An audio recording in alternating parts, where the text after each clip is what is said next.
Πήρα τον πρώτο μου μισθό τον Νοέμβριο του 2009, κάτι εξτρά που γύρω στα 1.400 ευρώ το μήνα. Στα επόμενα τώρα 3-4 χρόνια που περάσαμε πολύ γρήγορα fast forward, είναι περίοδος που η κρίση είχε εκτελεχθεί. Και εγώ, ας πούμε, είχα φτάσει να παίρνω 200 ευρώ. Okay. Και χωρίς το 13ο και 14ο μισθό. Και θυμάμαι ότι έχω γενέθλια και διαπιστώνω ότι δεν μπορώ να πάρω τους φίλους μου να τους πω: παιδιά, πάμε να σας κεράσω μια μπύρα, γιατί δεν είχα λεφτά. Και άρχισε να πονάει το στομάχι. Αγαπητοί φίλοι και φίλοι, χαίρετε. Είμαστε εδώ για ακόμα ένα επεισόδιο με έναν αγαπητό Έλληνα του εξωτερικού. Θα μας πει περισσότερα στη συνέχεια, όχι ακριβώς του εξωτερικού. Τον Λεωνίδα. Λοιπόν, Λεωνίδα, για πες μας, πώς λέγεσαι, με τι ασχολείσαι τον καιρό και πού βρίσκεσαι. Γεια σου, Αντώνη. Έλληνας του ημι-εξωτερικού, ημι-εσωτερικού.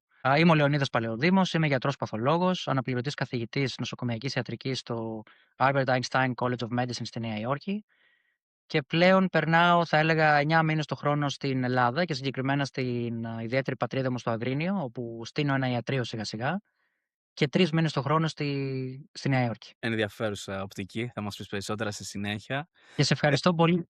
Σε ευχαριστώ πολύ για την πρόσκληση, Αντώνη. Σε ευχαριστώ. Αλλήμον, ευχαριστή δικιά μου και ελπίζω να το απολαύσουν και οι ακροατές μας. Για πες μας, Λεωνίδα, ας ξεκινήσουμε έτσι λίγο από πολύ παλιά, παιδική σου ηλικία. Πώς ήταν, αν δεν κάνω λάθος, να μεγαλώνεις στο Αγρίνιο, κάποια πράγματα που σου άρεσαν, κάποια πράγματα που δεν σου άρεσαν, κάποια πράγματα που αν τα ακούσει κάποιος νεότερος σήμερα θα του φαίνονται από μια άλλη πραγματικότητα. Γεννήθηκα το 1985, είμαστε πάνω κάτω συνομήλικοι νομίζω, Αντώνη.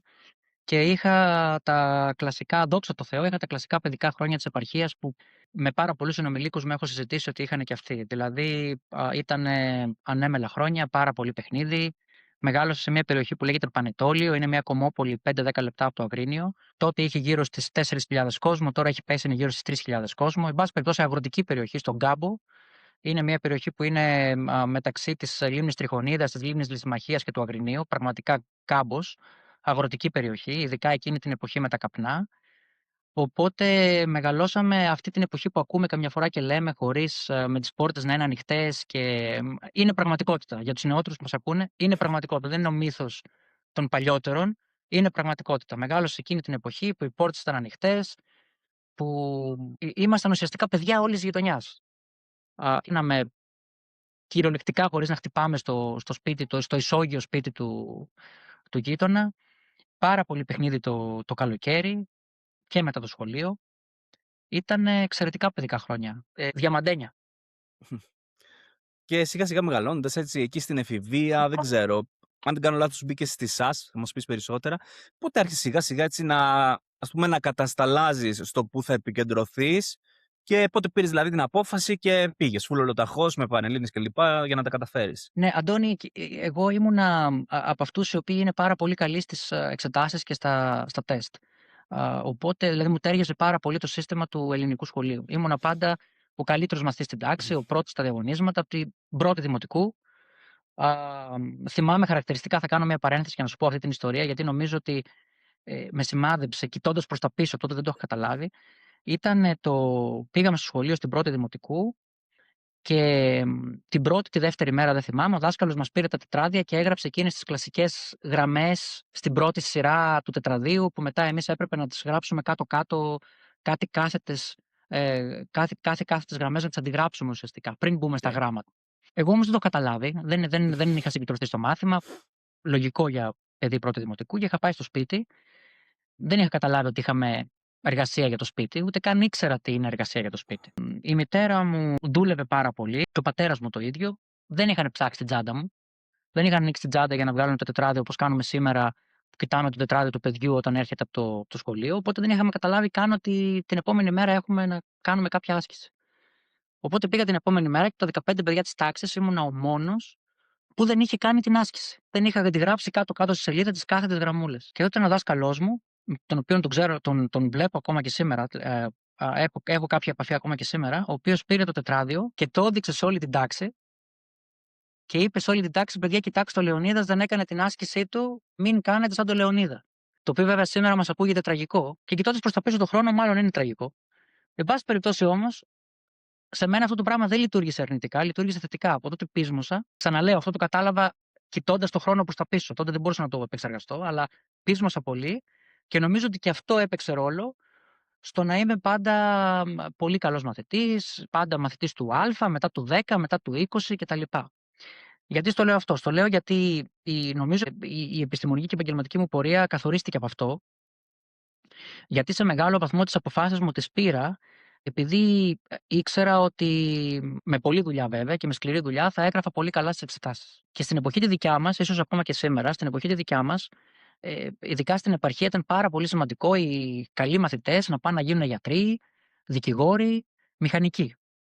Δεν ξέρω κατά πόσο υπάρχει αυτό σήμερα. Νομίζω ότι υπάρχει ως ένα βαθμό, αλλά ειδικά Σίγουρα. εκείνη την εποχή, άμα ήσουν ο πρώτος μαθητής στην τάξη, έπρεπε να γίνεις γιατρός ή δικηγόρος ή μηχανικός. Επομένως, νομίζω ότι και αυτό έπαιξε ρόλο. Το γεγονός ότι επέλεξα την ιατρική, καταρχάς. Ας πάμε πρώτα στην ιατρική.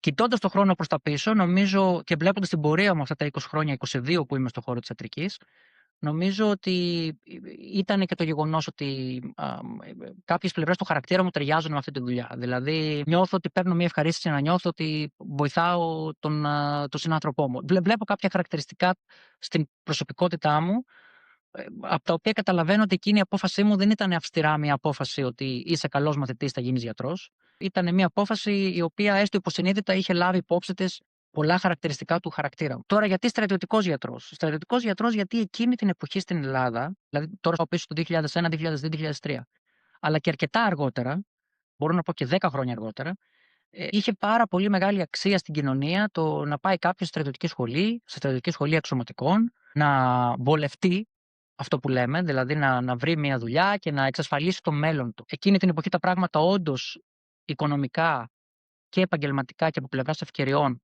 τουλάχιστον στα χαρτιά, έμοιαζαν πάρα πολύ καλά για τους στρατιωτικούς γιατρούς. Ήταν μια δουλειά με κύρος, οπότε θα έλεγα ότι ήταν μια εντός εισαγωγικών προσφορά, την οποία αποφάσισα να μην αρνηθώ από τη στιγμή που είχα γράψει πανελλαδικές εξετάσεις περίφημα. Ξέρω ότι λέω πολλά, αλλά έχει σημασία και θέλω να προσθέσω και κάτι άλλο. Αυτή η απόφασή μου, πάλι κοιτώντας προς τα πίσω, μπορώ να το καταλάβω, δεν ήταν μια εύκολη απόφαση. Θυμάμαι χαρακτηριστικά ότι ήμουνα πάρα πολύ σκεπτικός στο αν έπρεπε να πάω στην Ιατρική Σχολή Αθηνών που περνούσα ή αν έπρεπε να πάω στην Ιατρική Σχολή Εξωματικών Σωμάτων στη Θεσσαλονίκη για να σπουδάσω στην ιατρική του ΑΠΕΘΙΤΑ ως στρατιωτικός γιατρός. Και θυμάμαι ότι κανένα 2 μήνες ή 1 μήνας, δεν θυμάμαι πόσο, ήταν αυτή η περίοδος μεταξύ των εξετάσεων και του μηχανογραφικού. Είχα βασανιστεί πάρα πολύ. Και κοιτώντας τον χρόνο προς τα πίσω, νομίζω ότι ήταν μία περίοδος που μπορώ να το χαρακτηρίσω και ως, δεν ξέρω αν θέλω να του δώσω επίσημα τον όρο κατάθλιψη, δηλαδή με την έννοια την ιατρική, αλλά νομίζω είναι μία περίοδος δύσκολη για μένα, όπου είχα αποσυρθεί λίγο από τα πράγματα τα οποία έκανα συνήθως. Ήμουνα σε μία συνεχή θλίψη προσπαθώντας να καταλάβω εάν θα ήταν σωστή απόφαση να πάω στην ιατρική ή θα ήταν σωστή απόφαση να πάω στη στρατιωτική ιατρική. Το θέμα της ιατρικής είχε κλείσει λίγο από μέσα μου πιο πριν. Δηλαδή 1-2 χρόνια πιο πριν είχε κλείσει λίγο μέσα μου. Και όπως σου είπα, για να κάνω μια περίληψη, ήταν συνάρτηση σε μεγάλο βαθμό του γεγονότος ότι ήμουν πολύ καλός μαθητής. Δηλαδή δεν θέλω να σου πω τα γνωστά που λένε πολλοί, ότι από τότε που ήμουν 7 χρονών φανταζόμουν ότι θα σώζω ανθρώπους, ας πούμε. Δεν ήταν κάπως έτσι. Πολύ ωραία. Μήπως πολλά, βασικά έχω πολλά follow-up στο πω ερωτήματα. Θα στα αφήσουμε προς το τέλος βασικά. Αυτό που θέλω μόνο να επικεντρωθώ είναι ότι εντάξει, προφανώς θα διαλέξω ας πούμε αυτό το μήνα της επιλογής και πιστεύω ότι αυτό απορρέει σε όλους μας, όχι μόνο σε σένα προσωπικά, μιλάω και από προσωπική εμπειρία. Από αυτό ας το πούμε και το σύστημα της Ελλάδας που είναι τέρμα ανελαστικό, δηλαδή την επιλογή που θα κάνεις στα 18 σου ίσως να το μετανιώνεις για μια ζωή ή να απολαμβάνεις τους καρπούς για μια ζωή. Και προφανώς δηλαδή βάζει τόσο μεγάλο βάρος και στο παιδί που είσαι προφανώς τέρμα ανώριμος για να πάρεις αυτή την επιλογή και πόσο μάλλον ακόμα και στους γονείς που εντάξει, ίσως δηλαδή ούτε το 90% των γονιών στην Ελλάδα να μην είναι έτοιμοι να καθοδηγήσουν πραγματικά το παιδί τους το τι είναι καλό και το τι είναι κακό. Και εντάξει, και προφανώς όπως είπες και εσύ, αυτό το στίγμα γενικά της κοινωνίας, αυτής της νοοτροπίας, ότι γιατρός, δικηγόρος, μηχανικός και όλοι οι άλλοι μετά του πεταματού και ιδίως και πιο παλιά, εντάξει, πλέον δεν υπάρχουν τα ΤΕΙ, που έλεγαν ΑΕ, γιατί οι ΤΕΙ πάνε οι χειρότεροι. Δηλαδή, αυτά τα διανόητα πράγματα, πραγματικά δηλαδή πιστεύω ότι είχε στιγματίσει γενιές και γενιές και τη δικιά σου και τη δικιά μου και πολλές άλλες. Αυτό μόνο που ήθελα να σε ρωτήσω είναι ότι αυτόν τον μήνα, λοιπόν, να σου πούμε μόνο αυτό για σε αυτή τη φάση. Σε βοήθησε κάποιος, έκανε π.χ. κάποιος τα πράγματα χειρότερα, απαλύνοντας, ας το πούμε, λίγο το βάρος σου ή π.χ. δίνοντά σου έξτρα πίεση που δεν θα έπρεπε να την πάρει εκείνο τον καιρό? Γιατί σίγουρα, εντάξει, μπορούσε και να μου το επαληθεύσει κι εσύ, σίγουρα σαν ελληνικό κράτος δεν υπάρχει καθόλου, ας το πούμε, καθοδήγηση, mental support, ψυχική τέλος πάντων υγεία και αυτά τα εργαλεία για να ανταπεξέλθεις έστω και σε έναν μήνα πίεσης που θα αντιμετωπίσει ένα παιδί. Και ναι και όχι. Ας ξεκινήσω από τους γονείς μου. Οι γονείς μου, ο πατέρας μου, οι γονείς μου δυστυχώς έχουν πεθάνει και οι δύο. Ο πατέρας μου πέθανε πέρυσι, είχε τελειώσει το Λύκειο, μετά πήγε σε μια μεταλλικιακή σχολή. Πολύ έξυπνος άνθρωπος, πολύ εργατικός. Άμεσα δεν με πίεσε ποτέ να πάρω κάποια απόφαση, αλλά έμεσα ήξερα ότι θα ήταν περήφανος άμα γινόμουν γιατρός. Πόσο μάλλον άμα γινόμουν στρατιωτικός γιατρός, που εκείνη την περίοδο θεωρούταν ότι ήταν κάτι σπουδαίο. Ναι. Άρα, ενώ ο άνθρωπος άμεσα δεν με πίεσε ποτέ, ήξερα ότι σαν γιος θα τον έκανα περήφανο. Δηλαδή, μου είχε δώσει να καταλάβω, ίσως και άθελά του, ίσως και επίτηδες, ότι σαν γιος του θα τον έκανα υπερήφανο, εάν ακολουθήσω αυτή την πορεία. Οπότε, στο θέμα του πατέρα μου θα βάλω ένα ασθενές συν ως την πίεση. Η μητέρα μου, και αυτή δυστυχώς έχει πεθάνει πριν αρκετά χρόνια, είχε τελειώσει το δημοτικό, πολύ έξυπνη γυναίκα όμως. Δεν Οκ. θυμάμαι, πάλι μπορώ να πω ότι μάλλον ήταν μια έμεση πίεση, πολύ έμεση όμως, στο να ακολουθήσω το δρόμο, ας πούμε, της ιατρικής, της στρατιωτικής ιατρικής. Είχα στραφεί σε κάποιους ανθρώπους του κύκλου μας, τους οποίους θεωρούσα ότι εμπιστευόμουν περισσότερο, ξέρω εγώ, φίλους του πατέρα μου ή γνωστούς του πατέρα μου ή κάποιους ανθρώπους μεγάλης ηλικίας, οι οποίοι όμως κοιτώντας πάλι προς τα πίσω το χρόνο, καταλαβαίνω ότι δεν είχαν καμία σχέση με όλο αυτό. Ήτανε γιατροί, ήτανε στρατιωτικοί, ήτανε κάτι σχετικό? Κάποιοι μπορεί να ήταν στο στρατό και είχαν εντελώς λάθος άποψη εκείνη την εποχή για το τι συμβαίνει. Σήμερα είμαι σίγουρος όταν τους ρωτήσω θα το παραδεχτούν. Δεν το έκαναν επίτηδες όμως. Φυσικά. Κάποιοι δεν ήταν καν στο στρατό. Οι περισσότεροι ήταν άσχετοι, απλά ήταν σοβαροί άνθρωποι μεγάλη ηλικία, οπότε εμπιστευόμουν την άποψή του. Αυτοί όντως προσπάθησαν ο καθένας να μου πει την άποψή του. Τότε προς τα πίσω δεν νομίζω ότι κανένας από αυτούς είχε την κατάλληλη εμπειρία για να με συμβουλέψει.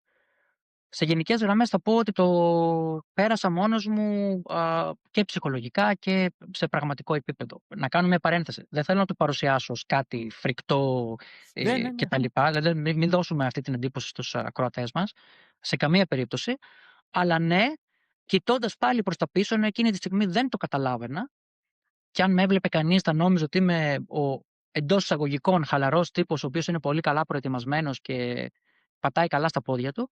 Κοιτώντας όμως προς τα πίσω, νομίζω ότι είναι μια τραυματική εμπειρία.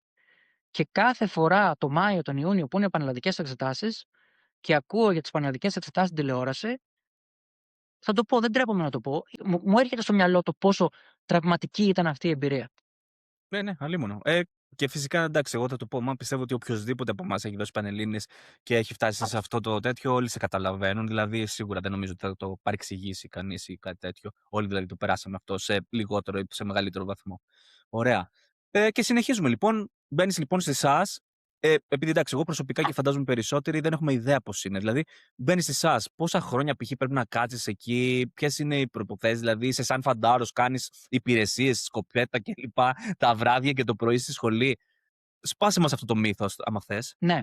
Η Στρατιωτική Σχολή Αξιωματικών Σωμάτων είναι η σχολή στην οποία φοιτούν αυτοί οι οποίοι πρόκειται να γίνουν γιατροί, οδοντίατροι, φαρμακοποιοί, στρατολόγοι, δηλαδή νομικοί σύμβουλοι, ψυχολόγοι, μετά μπήκε και αυτό, και οικονομολόγοι των ενόπλων δυνάμεων. Στην πορεία έχουν γίνει και κάποιες αλλαγές, αλλά εγώ θα πάω πίσω τότε, Στην εμπειρία σου, ναι.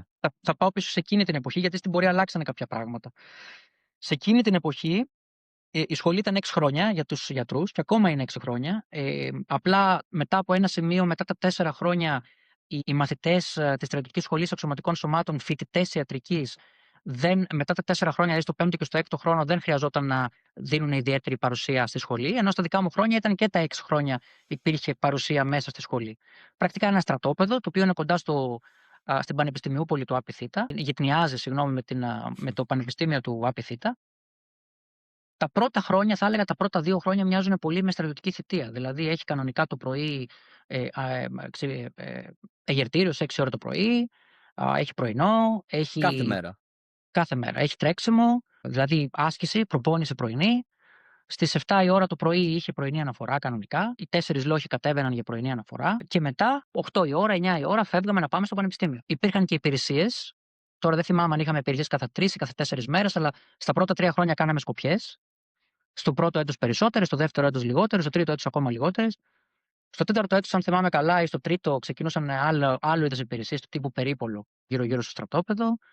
Και μετά στα πιο μεγάλα έτη, τέταρτο, πέμπτο και έκτο, ήταν περισσότερο υπηρεσίες του στυλ βοηθός επόπτη ασφαλείας, του στρατοπέδου, δηλαδή πιο ας πούμε διοικητικές υπηρεσίες. Αλλά υπήρχαν υπηρεσίες κανονικά. Στα πρώτα χρόνια, αν θυμάμαι καλά, ήταν περισσότερες του στυλ 6-7 το μήνα, 6-7 μέρες το μήνα δηλαδή, και όσο περνούσαν τα χρόνια μειώνονταν αυτό. Ναι. Λοιπόν, υπήρχε κανονικά βασική εκπαίδευση και μάλιστα θα έλεγα σκληρή βασική εκπαίδευση για τα δεδομένα του στρατού.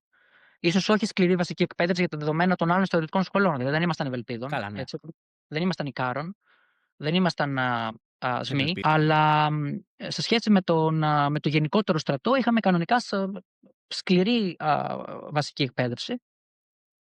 Και επίσης κάναμε και θερινή διαβίωση. Τότε ήταν στο Ποσίδι της Χαλκιδικής, σε ένα στρατόπεδο στο Ποσίδι, το οποίο τυχαίνει να είναι δίπλα στην κατασκήνωση του Απιθύτα, για όσους ξέρουν την περιοχή. Έτσι, μια υπέροχη περιοχή. Για 3 χρόνια το κάναμε αυτό. Ο τρίτος χρόνος σε γενικές γραμμές ήταν χαλαρός, δηλαδή δεν ήταν πραγματικά διακοπές. Ο πρώτος και ο δεύτερος είχε ταλαιπωρία, δηλαδή είχε κανονικά εκπαίδευση, σκηνάκια, αγερτήριο, πρωινό τρέξιμο, πρωινή αναφορά, στρατιωτικές ασκήσεις στην άμμο και όλα αυτά. Συγγνώμη, Λοιπόν, επειδή δεν το ήξερα αυτό, δηλαδή, ενώ ξέρεις, εμείς που ήμασταν φοιτητές στα άλλα πανεπιστήμια, το καλοκαίρι ήμασταν off. Εσείς το καλοκαίρι, δηλαδή, ήσασταν υποχρεωμένοι να πάτε και στο Ποσίδι, δεν μπορούσα να πεις φέτος δεν έρχομαι. τα 3 χρόνια ήσουν υποχρεωμένος να πας στο Ποσίδι για 3 εβδομάδες. Δεν ήταν όλο το καλοκαίρι. Μάλιστα. Δηλαδή, εμείς παίρναμε ουσιαστικά κάναμε περίπου χοντρικά τον 1 μήνα στο Ποσίδι και λίγο παραπάνω από 1 μήνα παίρναμε άδεια το καλοκαίρι. Οκ. Πήγαινε Και άδεια. παίρναμε και 2 εβδομάδες άδεια τα Χριστούγεννα και 2 εβδομάδες άδεια το Πάσχα. Οπότε είχε και στρατιωτική εκπαίδευση όλο αυτό, ειδικά στα πρώτα χρόνια. Τα πιο μεγάλα χρόνια ήταν πιο χαλαρά τα πράγματα. Είχε και υπηρεσίες. Και όσο περνούσαν τα χρόνια, τόσο μειώνονταν το στρατιωτικό κομμάτι και αυξάνονταν το ακαδημαϊκό πανεπιστημιακό κομμάτι και η ελευθερία, να το πω έτσι. Όσο επίσης περνούσαν τα χρόνια, αυξάνονταν και οι έξοδοι. Δηλαδή, ενώ συνήθως οι έξοδοι μας ήταν Τετάρτη απόγευμα και Παρασκευή, Σάββατο, Κυριακή, εάν δεν είχε υπηρεσία, όσο περνούσαν τα χρόνια, είχε όλο και λιγότερες υπηρεσίες, άρα όλο και περισσότερο ήσουν έξω Τετάρτης και Παρασκευές, Σάββατο, Κυριακές. Και η αλήθεια είναι ότι τα δικά μας τα χρόνια, όσο μεγάλωναν τα έτη, ειδικά στο 5ο και στο 6ο έτος, δηλαδή λουφάραμε όσο περισσότερο μπορούσαμε. Ήταν ένας έτσι άτυπος κανόνας και περνούσαμε και πολλά βράδια έξω α, άτυπα, χωρίς να έπρεπε να είμαστε έξω. Έτσι, να σου το πω λίγο όπως γίνονταν. Εντάξει, δεν Τώρα το στην πορεία. προτείνουμε στα παιδιά που είναι αυτή τη στιγμή σε εσάς, να μην Όχι, φάνε καμιά όχι, καμπάνα. στην πορεία Γινόταν κάποτε αυτά. όχι, στην πορεία το κατάλαβαν αυτό και μετά από ένα σημείο, ίσως κάπου πριν από 10 χρόνια, αν θυμάμαι καλά, το άλλαξαν και πλέον μετά το 5ο και το 6ο έτος είναι όλοι οι μαθητές της ΑΣ έξω. Α, οκ. Δηλαδή ουσιαστικά τη σχολή, ενώ στα χαρτιά είναι 6 έτη, την κάνανε τετραετή. Και προχωρώντας, π.χ. ειδικότητα πότε διαλέγεις, πώς λειτουργεί το σύστημα. Πριν την Επίσης, ειδικότητα, αν δεν κάνω λάθος, μπορείς να μου πεις περισσότερα από φίλους φυσικά που έχω, σας ιατρική κλπ. Μου έλεγαν και λίγο την ιδιαιτερότητα που έχει του αν θα πας, νομίζω, είτε αεροπορία, είτε ναυτικό, είτε στρατό. Πες μας περισσότερα. σωστά. Πριν την ειδικότητα είναι το ακαδημαϊκό κομμάτι. Όπως σου είπα, όταν τέλειωναν όλα αυτά, πρωινές αναφορές κτλ., μετά ο καθένας πήγαινε στα μαθήματά του, στα εργαστήριά του, πρωί, απόγευμα, όποτε είχε μαθήματα, πήγαινε στα μαθήματα. Και μετά γυρνούσαμε από τα μαθήματα και αν δεν είχαμε έξοδο, Τετάρτες, Παρασκευή, Σάββατο, Κυριακή, πηγαίναμε στα λεγόμενα μελετητήρια, όπου διαβάζουμε εκεί. Έχει ο καθένας το γραφείο του, το θρανείο του και διάβαζε, και αυτό συνεχιζότανε. Να πω ένα θετικό εδώ, γιατί κάποιος ο οποίος μας ακούει μπορεί να τα βλέπει αρνητικά όλα αυτά. Υπάρχουν και κάποια θετικά. Το θετικό είναι η πειθαρχία, γιατί μαθαίνει να λειτουργεί σε ένα συγκεκριμένο περιβάλλον. Πρέπει όμως να σου ταιριάζει αυτό. Είδα πολλούς συμμαθητές μου, παύλα συμφοιτητές μου, οι οποίοι ενώ ήταν άριστοι μαθητές προφανώς για να μπουν στη στρατιωτική ιατρική, τα πρώτα χρόνια χάσανε το βηματισμό τους και χρωστούσαν 10 μαθήματα ο καθένας, γιατί αυτό το πράγμα δεν τους ταιριάζει. Άλλοι πρέπει να σου ταιριάζει.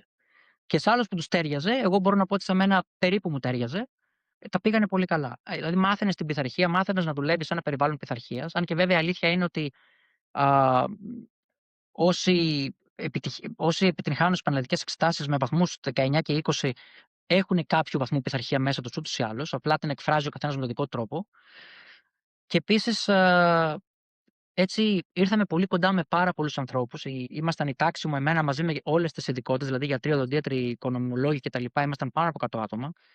Και επειδή περνάς πολύ χρόνο μαζί, δημιουργείται ένας δεσμός, τον οποίο τον έχουμε ακόμα μετά από 20 τόσα χρόνια και θα τον έχουμε μέχρι να πεθάνουμε με πάρα πολλού από αυτού. Δηλαδή έχει και κάποια θετικά, δεν θέλω να τα παρουσιάσω όλα αρνητικά.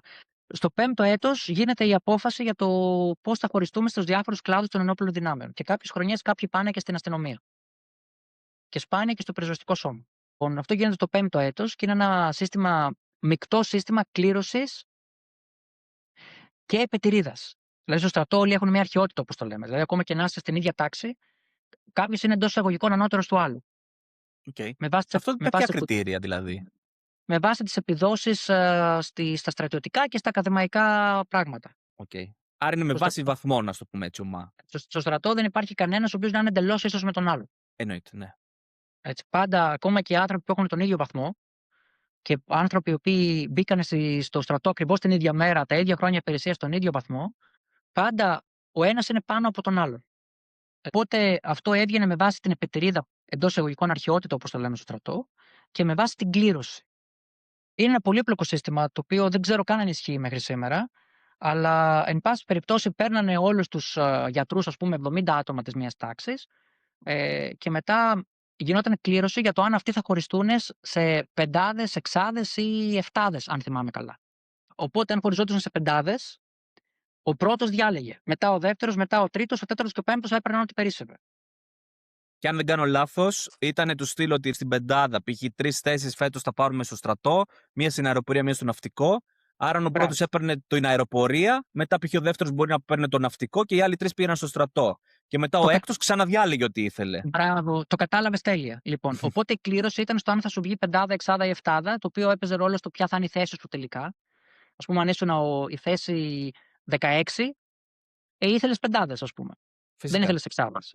Και μετά έπαιζε ρόλο η επετηρίδα μέσα στις πεντάδες, μέσα στις εξάδες, μέσα στις εφτάδες. Και μετά, βέβαια, μπορούσε να κάνεις αμοιβαία ανταλλαγή, αν κάποιος πήρε κάτι που δεν το ήθελε και πάει λέγοντας.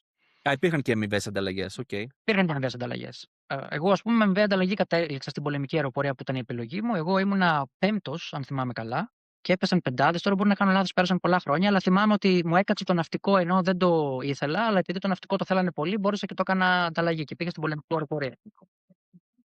Λοιπόν, ναι, γενικά οι περισσότεροι θέλουν ναυτικό, γιατί το ναυτικό έχει κατά βάση μόνο στην Αθήνα μεταθέσεις και έχει και στην Κρήτη, αλλά κατά βάση είναι Αθήνα. Και μετά το δεύτερο πιο επιθυμητό ήταν αεροπορία, γιατί έχει λιγότερες μεταθέσεις. Και το τελευταίο πιο επιθυμητό ή το λιγότερο επιθυμητό ήταν ο στρατός, Ξηράς τότε, γιατί είχε και νομίζω έχει ακόμα τις περισσότερες μεταθέσεις. Ωραία. Και τελειώνει τέλος πάντων όλη αυτή το ωραίο ταξίδι και σε στέλνουν την πρώτη σου μετάθεση να πας πλέον να υπηρετήσεις εκεί. Δεν ξέρω, θα μας πεις εσύ. Πώς είναι η διαδικασία, πόσα χρόνια κάθεσαι και μετά θέλω, κατάλαβες, σιγά σιγά να φύγουμε στο πώς πήρες την απόφαση, πότε άρχισε να σου μπαίνουν οι σκέψεις με τα θετικά και τα αρνητικά που ένιωθες για κάτι διαφορετικό. Ναι. Όλοι οι στρατιωτικοί γιατροί, με το που τελειώνουμε τη στρατιωτική σχολή αξιωματικών σωμάτων και παίρνουμε το πτυχίο μας στην ιατρική σχολή του Αριστοτελείου Πανεπιστημίου Θεσσαλονίκης, πρέπει να ορκιστούμε και στα δύο. Μετά πηγαίνουμε για περίπου ένα χρόνο στην Αθήνα, του ναυτικού στο ΝΙΝΙ Α, της αεροπορίας στο 251 ΓΝΑ και του στρατού Ξηρά στο 401 Γενικό Στρατιωτικό Νοσοκομείο στην Αθήνα. Και εκεί κάνουμε περίπου ένα χρόνο, 9 μήνες με ένα χρόνο, κάποια εκπαίδευση. Δηλαδή, περνάμε από διάφορες κλινικές, βλέπουμε πώς είναι η χειρουργική, βλέπουμε πώς είναι η παθολογική, κάνουμε μερικές εφημερίες στα επίγοντα, κάνουμε κάτι άλλα σχολεία στρατιωτικά πιο προσαρμοσμένα στην στρατιωτική ιατρική κτλ. Και μετά τους 9 μήνες, ένα χρόνο, είναι που αρχίζουμε και παίρνουμε την πρώτη μας μετάθεση. Του ναυτικού στο στόλο σε πλοία, της αεροπορίας σε αεροδρόμια και του στρατού Ξηρά σε στρατόπεδα. Οι πρώτοι 9 μήνες που πέρασα στο 251 ΓΝΑ είχαν διάφορα έτσι, χαρακτηριστικά. Από τη μία ήταν χαλαροί μήνες, γιατί γενικά σε αυτή τη θέση, την πρώτη θέση που παίρνουμε αυτούς τους 9 μήνες, δεν υπάρχουν πολλές απαιτήσεις. Okay. Δηλαδή σε θεωρούν λίγο ακόμα σαν κάτι σαν εκπαιδευόμενο. Οπότε δεν έχεις πολλές απαιτήσεις. Αυτό είναι το ένα χαρακτηριστικό. Το δεύτερο χαρακτηριστικό ήταν ότι πέρασες από μια περίοδο που δεν έβγαζες καθόλου λεφτά, ή παίρναμε ένα πολύ μικρό βοήθημα στη σχολή. Αν θυμάμαι καλά, ήταν 100 ευρώ το μήνα, 120 ευρώ το μήνα. Σε μια κατάσταση όπου έπαιρνε πολλά λεφτά. Και όντως παίρναμε πολλά λεφτά, παρά το γεγονός ότι τέλειωσε το 2009 και η κρίση τουλάχιστον δεν είχε φτάσει ακόμα στον κόσμο, αλλά η Ελλάδα είχε μπει σε κρίση. Απλά δεν είχε φτάσει ακόμα στον κόσμο τότε. Δεν είχαν γίνει ακόμα οι περικοπές. Εγώ, όταν τέλειωσα τη στρατιωτική σχολή αξιωματικών σωμάτων και πήρα τον πρώτο μου μισθό τον Νοέμβριο του 2009, έπαιρνα μαζί με κάτι εξτρά που παίρναμε και κάτι άλλα γύρω στα 1.400 € το μήνα. Τόσα λεφτά δεν παίρνει σήμερα ο σημερινός ανθιποσμηναγός, ανθιπολοχαγός, σημεοφόρος. Δηλαδή μετά από 20 χρόνια τόσο πληθωρισμό, 25 χρόνια πληθωρισμός, βέβαια τα πρώτα χρόνια δεν είχαμε πληθωρισμό στην κρίση, είχαμε αποπληθωρισμό, αλλά εν πάση περιπτώσει τόσα χρόνια πέρασαν και ακόμα και σήμερα οι ανθιπολοχαγοί, οι ανθιποσμηναγοί παίρνουν περίπου 200 € λιγότερα από τα λεφτά που έπαιρνα εγώ πριν από 22 χρόνια. Οπότε το πρώτο στοιχείο ήταν ότι δεν υπήρχαν απαιτήσει από εμά, ήταν μια χαλαρή έτσι, κατάσταση. Το δεύτερο στοιχείο ήταν ότι περάσαμε από από τα λίγα λεφτά στα πολλά λεφτά, οπότε ήταν η πρώτη φορά στη ζωή μα που νιώθαμε ότι έχουμε λεφτά. Το τρίτο στοιχείο ήταν ότι άρχισα να καταλαβαίνω ότι αυτό που ζούσαμε στη στρατιωτική σχολή ή στην ιατρική τοπιθή ήταν μια φούσκα και ο πραγματικό κόσμο είναι ένα κόσμο τη ανοργανωσιά, του βίσματο, τη επιφάνεια. Το ξέρει ποιο είμαι εγώ. Το ξέρει πώ είμαι εγώ. Δηλαδή, άρχισα να σχηματίζω μέσα μου την άποψη ότι αυτό το πράγμα δεν είναι κάτι που μου ταιριάζει. Και δεν μιλάω τώρα συγκεκριμένα για το στρατό. Ξέρουμε καλά ότι αυτό είναι γενικότερο φαινόμενο. Οπότε το τρίτο χαρακτηριστικό ήταν αυτό. Και το τέταρτο χαρακτηριστικό ήταν ότι άρχισε να υπάρχει το άγχος της κρίσης. Ήταν η περίοδος που άρχισαν να έρχονται οι περικοπές σιγά-σιγά. Και μάλιστα είχε και αυτό το μαρτύριο του σταγόνα, ότι για εμά του στρατιωτικού και για του άλλου, όχι για εμά του στρατιωτικού, και για του άλλου, για όλου του Έλληνε, ήταν η φάση, του περικόπτουμε 200 € τώρα, τον άλλο μήνα 100 €, μετά από 3 μήνες νέα μέτρα σου κόβουμε το ένα φύλλο πορείας που έπαιρνες και πάει λέγοντας. Αυτά τα 4 θυμάμαι αυτή τη στιγμή, να σου πω την αλήθεια, Ναι. ως χαρακτηριστικά εκείνης της περίοδου. Μία ερώτηση. Ειδικότητα κάνεις πριν το 9μηνο ή μετά? Ειδικότητα κάνεις μετά. Μετά, οι στρατιωτικοί είχαμε και έχουμε την υποχρέωση να κάνουμε πρώτα κάποια χρόνια σε μονάδες. Ας Okay. πούμε το αντίστοιχο αγροτικό που κάνουν οι μη στρατιωτικοί γιατροί, αλλά σε μεγαλύτερο σε έκταση. Δηλαδή, οι μη στρατιωτικοί γιατροί κάνουν ένα αγροτικό που, αν θυμάμαι καλά, είναι γύρω στον 1 χρόνο, αν θυμάμαι Νομίζω καλά. 1 χρόνο, ναι. Εμάς τότε είχε ήδη ξεκινήσει να ξεχυλώνει και ήταν από τα 3 χρόνια και βάλε. Το Okay. αντίστοιχο αγροτικό μας. Έτσι. Εγώ πήρα μετάθεση στο Άκτιο στην Πρέβεζα, όπου εκεί έμενα για 1 χρόνο. Και έκανα διάφορα καθήκοντα, ιατρός έρευνας διάσωσης, γιατί είχαμε ένα ελικόπτερο έρευνας διάσωσης εκεί. Οπότε συμμετείχα σε κάποιες αποστολές εφόσον υπήρχε κάποια ανάγκη έρευνας διάσωσης στρατιωτικού προσωπικού συγκεκριμένα.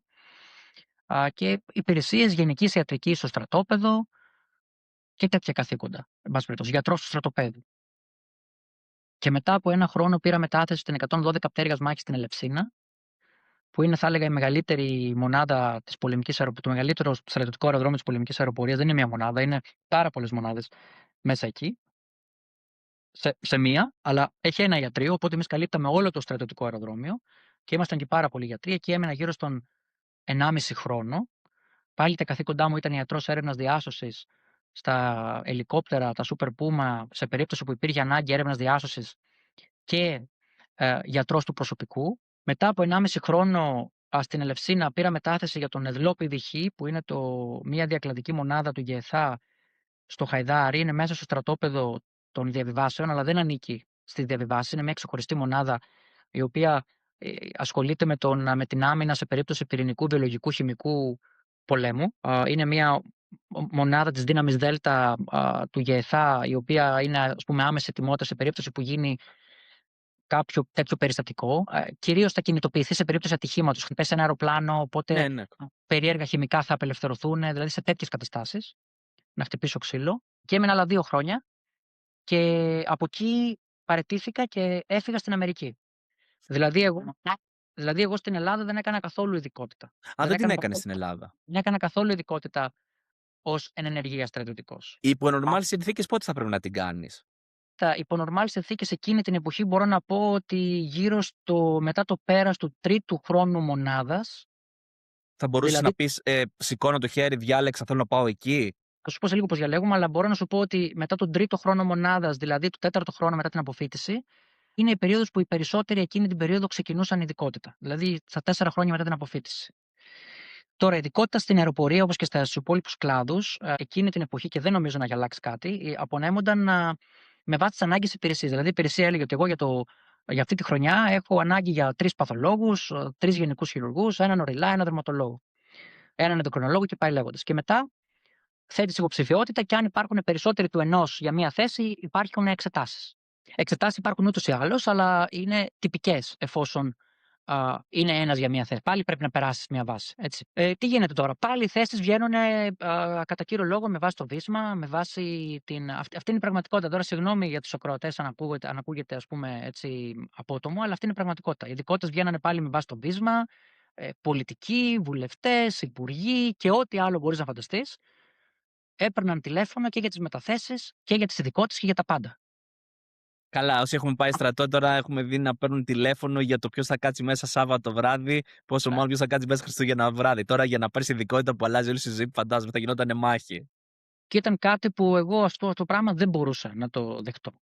Ήταν ένα από τα πολλά πράγματα τα οποία με ενοχλούσαν. Δεν μπορούσα με τίποτα να δεχτώ ότι στο υπόλοιπο της ζωής μου θα έπρεπε να παίρνω τηλέφωνα πολιτικά γραφεία ή δεσποτάδες ή ό,τι άλλο μπορεί να φανταστεί κανείς και να παρακαλάω για το επόμενο βήμα της καριέρας μου. Και έτσι λοιπόν, και εξαιτίας αυτού και εξαιτίας ανοργανωσιάς και εξαιτίας επειδή όλα αυτά τα χρόνια είχα καταλάβει ότι δεν με καλύπτει αυτό το πράγμα και επειδή κατάλαβα ότι στη ζωή μου τελικά ήθελα να ακολουθήσω ακαδημαϊκή καριέρα εκείνη την περιοχή, να γίνω πανεπιστημιακός γιατρός, και η κρίση έπαιξε ρόλο, δημιούργησε ένα αίσθημα ματαίωσης, γιατί τώρα αυτή την περίοδο που συζητάμε, από τον πρώτο χρόνο στο 251 αγνά που σου είπα ότι ξεκίνησα με 1.400 ευρώ πρώτο μισθό, στα επόμενα τώρα 3-4 χρόνια που περάσαμε πολύ γρήγορα fast forward, είναι η περίοδος που η κρίση είχε εκτελεχθεί. Και εγώ, ας πούμε, είχα φτάσει να παίρνω 900 ευρώ. Okay. Και χωρίς 13ο και 14ο μισθό. Δηλαδή, αν τα βάλεις όλα αυτά κάτω, τα έχω υπολογίσει, οι περικοπές μου ήταν, όχι εμένα, όλων των ανθρώπων, έτσι. Ήταν 42%. Απίστευτο. Έτσι. Δηλαδή, Οπότε, ξεκινήσαμε τους 14 μισθούς και πήγαμε στους 12.900. Σωστά, 930 αν θυμάμαι καλά. Απίστευτο. Τώρα, αυτό ήταν γύρω στο 42%, το έχω υπολογίσει κάποια στιγμή.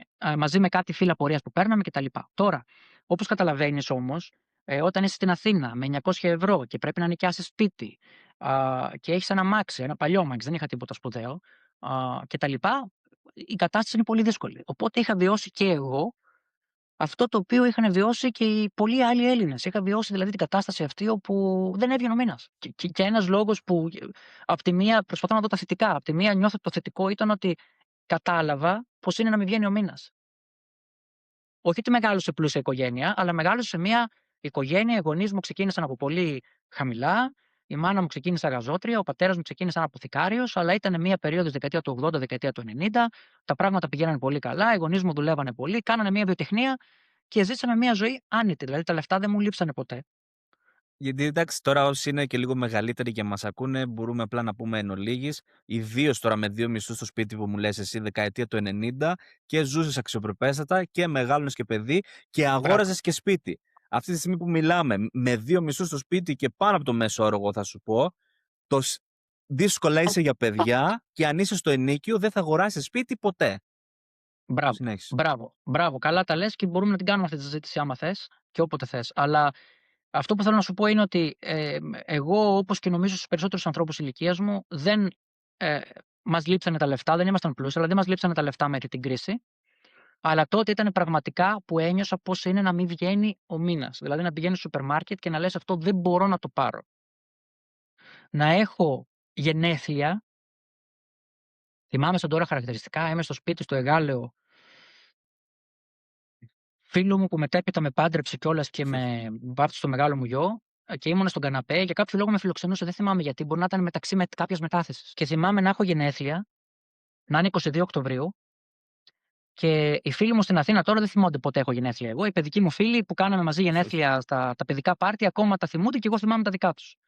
Αλλά οι φίλοι μου τώρα στην Αθήνα που γνωριστήκαμε στα 20 και στα 25 δεν θυμούνται τα γενέθλιά μου. Συνήθως παίρναμε τηλέφωνο ένα τον άλλον και λέγαμε: παιδιά, έχω γενέθλια, πάμε να σας κεράσω. Τώρα που το λες ισχύει και για μένα, δεν το είχα συνειδητοποιήσει. Και θυμάμαι ότι έχω γενέθλια και διαπιστώνω ότι δεν μπορώ να πάρω τους φίλους μου να τους πω: παιδιά, πάμε να σας κεράσω μία μπύρα, γιατί δεν είχα λεφτά. Και άρχισε να πονάει το στομάχι μου. Εσύ, ο προνομιούχος που μπήκε στη ΣΑΣ ιατρική με 19.500 μόρια πόσο είχε τότε βάση. Και άρχισε να πονάει το στομάχι μου. Και εκεί είναι, τώρα πάλι αυτά σου τα λέω κοιτώντας προς τα πίσω, έτσι, κάνοντας ας πούμε μία τίμης προς τα πίσω. Τότε εκτιλήσονται μέσα στο μυαλό σου, αλλά δεν τα καταλαβαίνεις. Εκεί πιστεύω ήταν ένα από τα σημεία, ας πούμε, τα σημεία καμπής. Οπότε για να προσπαθήσω πάλι να τα σταχυολογήσω, η ανοργανωσιά, το γεγονός ότι ήθελες βίσμα για τα πάντα, το γεγονός ότι δεν υπήρχε σχέδιο για το που πάμε, το γεγονός ότι το σύστημα αυτό δεν μπορούσε να καλύψει τις δικές μου ακαδημαϊκές ανάγκες, αλλά μην το λέω εγώ σαν να ζητάω κάτι περίεργο. Στην πορεία θα σου εξηγήσω ότι δεν μπορεί να καλύψει τις ακαδημαϊκές ανάγκες των περισσότερων. Γι' αυτό οι παραιτήσεις ακολούθησαν μετά από μένα να είναι αθρώες. Έτσι. Και το οικονομικό φυσικά ήταν οι λόγοι οι οποίοι με έκαναν να πω ότι ξέρεις τι, αυτό το σύστημα δεν είναι για μένα, επώδυνο γιατί επένδυσα τόσα χρόνια. Τα περισσότερα χρόνια της ζωής μου μέχρι εκείνη τη στιγμή τα είχα επενδύσει σε αυτό το πράγμα. Επώδυνο γιατί το αγαπούσα. Τον αγαπούσα το στρατό και τον αγαπάω ακόμα το στρατό και τον σέβομαι πολύ το στρατό ακόμα. Αλλά έπρεπε να πάρω αυτή την απόφαση. Και μετά πέρασα μια πάλι δύσκολη περίοδο που δεν θυμάμαι πόσο κράτησε, αλλά ας πούμε ότι κράτησε ένα χρόνο σχηματικά μέχρι να πάρω την απόφαση μέσα μου, δηλαδή να γίνει αυτή η απόφαση να ληφθεί, μια πολύ δύσκολη περίοδο. Και αφού τέλειωσε αυτό και πήρα την απόφαση, και πριν καν καταφέρω τίποτα, πριν καταφέρω να βρω θέση στην Αμερική, πριν καταφέρω τίποτα, μόνο και μόνο που πήρα την απόφαση, ήταν που μου φύγε όλο το βάρος και ένιωθα ότι μου γύρισε σε ένα κουμπί και άλλαξα ως άνθρωπος. Έγινα πάλι ήρεμος, είχα πλάνο και ακολούθησα αυτό το πλάνο και στην πορεία το πλάνο αυτό πέτυχε κάποιους στόχους. Παρένθεση. Είπες ότι πρώτα παραιτήθηκες χωρίς να έχεις δηλαδή εξασφαλίσει την επόμενη θέση. Την είχα εξασφαλίσει τη θέση. Δεν παραιτήθηκα. Αυτό. Πήρα την απόφαση να παραιτηθώ. Ναι, φυσικά. Την απόφαση να παραιτηθώ, νομίζω, γυρνώντας τον χρόνο προς τα πίσω, την πήρα γύρω στο 2012-2013. Δηλαδή, ήδη 3 με 4 χρόνια αφού βγήκα από τη σχολή. Ναι. Και ξεκίνησες δηλαδή να κάνεις αιτήσεις παντού, ας το πω, ή στοχευμένα μόνο Αμερική, για παράδειγμα. Δεν λειτουργεί έτσι το σύστημα, όχι μόνο Αμερική. Τώρα, το επόμενο βήμα, αφού πήρα την απόφαση ότι θα παραιτούμουν από την πολεμική αεροπορία, το επόμενο βήμα ήταν καταρχάς το αυτονόητο ότι θα έπρεπε να φύγω στο εξωτερικό, όπως φύγανε και 600.000 άτομα τότε. Γιατί εμείς στο στρατό, όταν φοιτείς σε στρατιωτική σχολή, ο νόμος προβλέπει κάποια υποχρεωτική παραμονή στην υπηρεσία για κάποια χρόνια μετά την αποφύτιση από τη σχολή. Πόσα είναι αυτό? Εξαρτάται, αλλά στην περίπτωση τη δικιά μου ήταν 12 χρόνια. Okay. Μετά την αποφύτιση. Έτσι. Τώρα, αν κάνεις και ειδικότητα μετά, τα χρόνια αυτά αυξάνουν κι άλλο. Οπότε, εγώ και να ήθελα, προτίμησα να μην κάνω καν κίνηση για ειδικότητα, γιατί αν έκανα κίνηση για ειδικότητα, αν έκανα δηλαδή πραγματικά ειδικότητα στις ένοπλες δυνάμεις, θα μου αύξαναν ακόμα περισσότερα τα χρόνια υπηρεσίας. Και ο νόμος προβλέπει ότι αν για κάποιο λόγο δεν ολοκληρώσει αυτά τα υποχρεωτικά χρόνια παραμονής, προβλέπει να επιστρέψει στην υπηρεσία μια αποζημίωση για τα χρόνια που απομένουν. Ναι. Έτσι. Είναι μεγάλο το ποσό, έτσι, δηλαδή. Είναι μεγάλο το ποσό. Για μένα είναι γύρω στα 100.000. Ας πούμε 30.000 το χρόνο, κάπως έτσι. Είναι μια χαζή φόρμουλα του πώς υπολογίζεται και εντελώς αυθαίρετη, που λαμβάνει υπόψη τους μήνες υπηρεσίας που σου απέμεινε να κάνεις και τον μισθό που έπαιρνες τη στιγμή της παραίτησής σου. Οπότε δεν είναι ακριβώς έτσι, δεν βγαίνουν ακριβώς σε ίσα κομμάτια όλο αυτό. Εν πάση περιπτώσει, για μένα χοντρικά ήταν γύρω στα 100.000, νομίζω 98.000 μαζί με κάτι προσαυξήσεις προσογά. Τώρα, γιατί υπάρχουν προσαυξήσεις προσογά στο δικό μου στην αποζημίωση, δεν ξέρω. Εν πάση περιπτώσει, όμως, ο νομοθέτης λέει ότι τόσα χρόνια έχεις υποχρεωτική παραμονή και αυτή την επιλογή έχεις εφόσον θέλεις να ολοκληρώσεις την υποχρεωτική σου παραμονή, αυτή την επιλογή έχεις εφόσον δεν θέλεις να ολοκληρώσεις την υποχρεωτική σου παραμονή. Επομένως, εγώ ακολούθησα τις διαδικασίες της παραίτησης και της αποστρατείας, μετά από δήλωση παραίτησής μου, δηλαδή, μετά από αίτησή μου, και παραιτήθηκα. Όπως είπε, η επιλογή ήταν μόνο εξωτερικό, γιατί έπρεπε να βγάζω αρκετά χρήματα για να εξυπηρετώ την αποζημίωση. Και μετά, όταν έπρεπε να διαλέξω πού στο εξωτερικό, αποφάσισα την Αμερική, γιατί για κάποιο λόγο δεν ήθελα να πάω στη Γερμανία που πήγαιναν όλοι. Ίσως επειδή δεν μιλούσα γερμανικά, ίσως επειδή για κάποιο λόγο η Γερμανία μου είχε κάτσει αρνητικά στο μυαλό. Δεν ήθελα να πάω στη Σκανδιναβία, πάλι δεν ξέρω γιατί. Ίσως γιατί δεν μιλούσα σουηδικά ή γιατί δεν ήθελα να πάω σε αυτόν τον καιρό, δεν ξέρω γιατί. Οπότε μου είχε μείνει η Αγγλία και η Αμερική στο μυαλό. Πήγα στην Αγγλία, έκανα μερικά ταξίδια, δεν με εντυπωσίασε αυτό που είδα και αποφάσισα να πάω στην Αμερική. Είπα δηλαδή στον εαυτό μου, να σου πω την αλήθεια, αυτό το οποίο είπα είναι το εξής. Αφού φεύγεις που φεύγεις, να πας κάπου που νομίζεις ότι θα είναι καλύτερα. Και νόμιζα ότι θα είναι καλύτερα, και όντως είναι καλύτερα στον χώρο της ιατρικής, η Αμερική. Τώρα λέω ότι είναι καλύτερη γενικά μιλώντας. Δηλαδή, εγώ μπορεί να πάω στην Αμερική και να πέσω σε μια κατάσταση κακή. Ναι, Κάποιος ναι. μπορεί να πάει σε μια άλλη χώρα και να πέσει σε μια κατάσταση υπέροχη. Έτσι. Αλλά γενικά μιλώντας, η Αμερική στην εκπαίδευση, στην ιατρική ειδικότητα, έχει πολύ υψηλό επίπεδο, να το πω έτσι. Okay. Να μην πω ότι έχει το υψηλότερο επίπεδο από κάθε άλλη χώρα, το οποίο μάλλον είναι αλήθεια. Έχει υψηλό επίπεδο. Και... Έτσι, λίγο εδώ πέρα να κουμπίσουμε πριν προχωρήσεις. Σε όποια από αυτές τις χώρες και αν διάλεγες, η διαδικασία σχετικά για τον οποιονδήποτε έχει σπουδάσει ιατρική στην Ελλάδα. Γιατί στην ουσία, εντάξει, το ίδιο πτυχίο έχετε από Αριστοτέλη, θέλω να σου πω στο τέλος της ημέρας. Μπορείς απλά να πας, λες, γεια σας, ήρθα και μου μένει ειδικότητα, άρα ξεκινάς την ειδικότητα όπως ισχύει στο κράτος εκείνο, ή θα είχε διαφορές αν πήγαινες π.χ. Γερμανία έναντι της Αμερικής που πήγες και ακολούθησες το σύστημα της Αμερικής? Τεράστιες διαφορές. Στην Ευρωπαϊκή Okay. Ένωση το σύστημα είναι εντελώς διαφορετικό. Ανοίγει η θέση, σου αναγνωρίζουν το πτυχίο αμέσως γιατί είσαι Ευρωπαϊκή Ένωση και στην Αγγλία ήταν έτσι τότε. Τώρα δεν ξέρω πώς είναι μετά τον Brexit.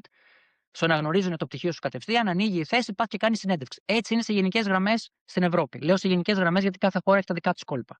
Η Αγγλία, ας πούμε, έχει ένα πολύ ιδιαίτερο σύστημα. Απλά ρωτάω επειδή δεν έχεις ειδικότητα, κατάλαβες, αυτό δεν μπορώ να καταλάβω. Θα σου πω. Στην Αμερική υπάρχουν δύο βασικά προβλήματα. Το πρώτο πρόβλημα είναι της βίζας, που δεν θες στην Ευρώπη. Και το δεύτερο πρόβλημα είναι ότι η Αμερική γενικά δεν δίνει κατευθείαν άδεια ασκήσεως επαγγέλματος σε κάποιον ο οποίος πήρε πτυχίο ιατρικής στην Ευρώπη. Το έχει αυτό το θέμα η Αμερική. Οπότε οι Αμερικάνοι έχουν κάνει ένα άλλο σύστημα, το οποίο το ονομάζουν MATS. Είναι ένας κεντρικός οργανισμός. Όλοι θέλουν να κάνουν ειδικότητα στην Αμερική, κάνουν ένα φάκελο μέσα σε αυτόν τον οργανισμό, λένε τι θέλουν να κάνουν, ποια ειδικότητα, βάζουν τα πτυχία τους, το βιογραφικό τους, τις στατικές επιστολές τους, την έρευνά τους και κυρίως βάζουν τις εξετάσεις USMLE που λέγεται. Πρέπει να περάσει κάποιες εξετάσεις για να πάρεις άδεια ασκήσεως επαγγέλματος. Οι οποίες είναι αρκετά επίπονες, με την έννοια ότι θέλει πολύ διάβασμα, όχι ότι ένας άνθρωπος ο οποίος διαβάζει δεν τα καταφέρει. Το λέω αυτό γιατί στην Ελλάδα και στον χώρο των γιατρών υπάρχει αυτή η άποψη ότι το USMLE είναι κάτι φοβερό και τρομερό που κανένας. Όχι, δεν είναι αυτό. Ένας άνθρωπος που θα κάτσει να διαβάσει θα τα καταφέρει μια χαρά. Και πόσο μάλλον που είχε το επίπεδο να σπουδάσει ιατρική και να τελειώσει ιατρική στην Ελλάδα. Εφόσον του ταιριάζει το τεστ, γιατί όπως είπα και στην αρχή, πρέπει να είσαι λίγο και test taker σε κάποια πράγματα και αυτό είναι άδικο. Αλλά εφόσον σου ταιριάζει το τεστ, ή μάλλον να το πω διαφορετικά, εφόσον δεν είσαι από αυτούς που δεν σου ταιριάζει και διαβάζει, τα καταφέρεις. Και άρα λοιπόν έπρεπε να περάσω και τα USMLE, τα οποία έχει 3+1 κομμάτια. Εξετάσεις του στυλ 6 ώρες στον υπολογιστή σε ειδικά κέντρα στην Αθήνα κτλ. Και όταν τα κάνεις όλα αυτά, που όλα αυτά εμένα μου πήραν 2 χρόνια γιατί δούλευα ταυτόχρονα, και όταν τα κάνεις όλα αυτά, τότε πληρείς όλα τα κριτήρια και αφού πληρείς όλα τα κριτήρια μπαίνεις στο λεγόμενο match που λέμε, που πρακτικά είναι ένας αλγόριθμος όπου εγώ κάνω αιτήσεις σε 200 νοσοκομεία. Τα νοσοκομεία αυτά τα 200 βλέπουν την αίτησή μου, λένε σε αυτόν τον οργανισμό, όχι σε μένα, σε αυτόν τον οργανισμό ότι εγώ από αυτούς τους 5.000 ανθρώπους που μου έκαναν αίτηση θέλω να δώσω συνέντευξη σε αυτούς τους 300 και στο τέλος εγώ μπορεί να πάρω 10 συνεντεύξεις, τα νοσοκομεία μπορεί να δώσουν συνέντευξη σε 5.000 ανθρώπους και πάει λέγοντας και γίνεται ένα match. Ναι. Και προσπαθούμε να δούμε, εγώ βάζω τα νοσοκομεία σε μία σειρά ανάλογα πώς μου αρέσανε, τα νοσοκομεία βάζουν τους ετούντες σε μία σειρά ανάλογα πώς τους άρεσαν και στο τέλος γίνεται ένα match. Μπορεί να το πούμε πιο απλά και όπως είναι και στο μηχανογραφικό στην Ελλάδα, ότι οι σχολές έχουν 10 θέσεις, διαλέγουν τους 10 πρώτους και αναλόγως τι επιλογή το έχεις βάλει, γίνεται επιλογή. Ναι. Δηλαδή είναι μια πολύπλοκη διαδικασία. Η διαφορά με την Ευρώπη είναι ότι αυτό το λέω πάντα και νομίζω ότι είναι σωστό. Το λέω πάντα ενώ σε αντίστοιχες συζητήσεις με συναδέλφους. Η διαφορά με την Ευρώπη είναι ότι στην Ευρώπη μπαίνεις εύκολα κάπου για ειδικότητα. Αλλά μετά το σύστημα της Ευρώπης είναι ζώρικο. Δηλαδή είναι στην αρχή ένας μικρός λόφος που πρέπει να ανέβεις, αλλά μετά πρέπει να συνεχίζεις να ανεβαίνεις ένα βουνό μέχρι κάποια στιγμή. Ενώ στην Αμερική πρέπει να ανέβεις ένα βουνό απότομα, να είσαι ο ρηβάτης κανονικός, αλλά όταν ανέβεις αυτό το βουνό και φτάσεις στο οροπέδιο, μετά, αν είσαι καλός, το σύστημα σε πάει μόνο του. Είναι τόσο πολύ οργανωμένα τα προγράμματα ειδικότητας, ξέρεις ακριβώς τι θα γίνει 3 χρόνια μετά. Και αυτή είναι η διαφορά της Αμερικής με την Ευρώπη και πάλι τώρα το γενικεύω έτσι, αλλά για χάρη της συζήτησης. Αλλά αυτή είναι η διαφορά της Αμερικής με την Ευρώπη στην ιατρική εκπαίδευση. Ωραία. Και πας εκεί και μπαίνεις τέλος πάντων με το match, σε διαλέγουν στο νοσοκομείο, τους διαλέγεις και εσύ φυσικά. Και μετά πώς είναι τα πρώτα σου βήματα? Μετά θέλω όμως, τώρα αν μου επιτρέπεις, δεν ξέρω, θέλω λίγο γιατί αυτή την ιστορία νομίζω θέλω να την πω. Εγώ τώρα σου είπα ότι από τότε που πήρα την απόφαση να παραιτηθώ και να φύγω στην Αμερική μέχρι τότε που πράγματι παραιτήθηκα και έφυγα στην Αμερική, πέρασαν 2 χρόνια προετοιμασίας. Τα οποία τα έκανα όλα εντατικά μεν, αλλά την ίδια στιγμή και σχετικά αργά, γιατί δούλευα κιόλας. Τώρα, για να τα κάνω εγώ όλα αυτά, θα έπρεπε να έχω αρκετό χρόνο για διάβασμα. Το διάβασμά μου ήταν βράδια, απογεύματα και πάει λέγοντα. Αλλά θα έπρεπε να έχω αρκετό χρόνο για να ταξιδεύω στην Αμερική. Γιατί ένα από τα πράγματα που θέλουν να δουν οι Αμερικανοί είναι ότι έχει clinical experience στην Αμερική, δηλαδή ότι έχει πάει έστω να κάνει μερικά rotations, μερικά observerships και να πάρει γράμματα από Αμερικανού. Ενώ θα δεχτούν γράμματα από Έλληνε καθηγητέ, δεν του δίνουν τόσο μεγάλη σημασία. Θέλουν να δουν Μάλιστα. γράμματα από Αμερικανού. Και όταν λέω Αμερικανού, δεν εννοώ εθνικά να είναι Αμερικανοί υπήκοοι, δεν είναι θέμα ρατσιστικό. Θέλουν να δουν γράμματα από ανθρώπου που είναι από το σύστημά του. Αυτά τα γράμματα εμπιστεύονται. Εγώ τώρα για να τα κάνω όλα αυτά έπρεπε να μπορώ ας πούμε, να έχω λίγο ευέλικτο πρόγραμμα. Και τώρα το θέμα είναι πώς θα συνδυάσει ευέλικτο πρόγραμμα στο στρατό με το να μπορείς να ξεκλέβεις κάποιες εβδομάδες να πηγαίνεις στην Αμερική. Και εδώ θέλω να πω ότι με βοήθησαν πάρα πολύ. Δεν το βλέπεις αυτό δυστυχώς συχνά. Δεν βλέπεις πολύ συχνά τη βοήθεια μεταξύ συναδέλφων στο στρατό και γενικά μπορώ να πω, δυστυχώς.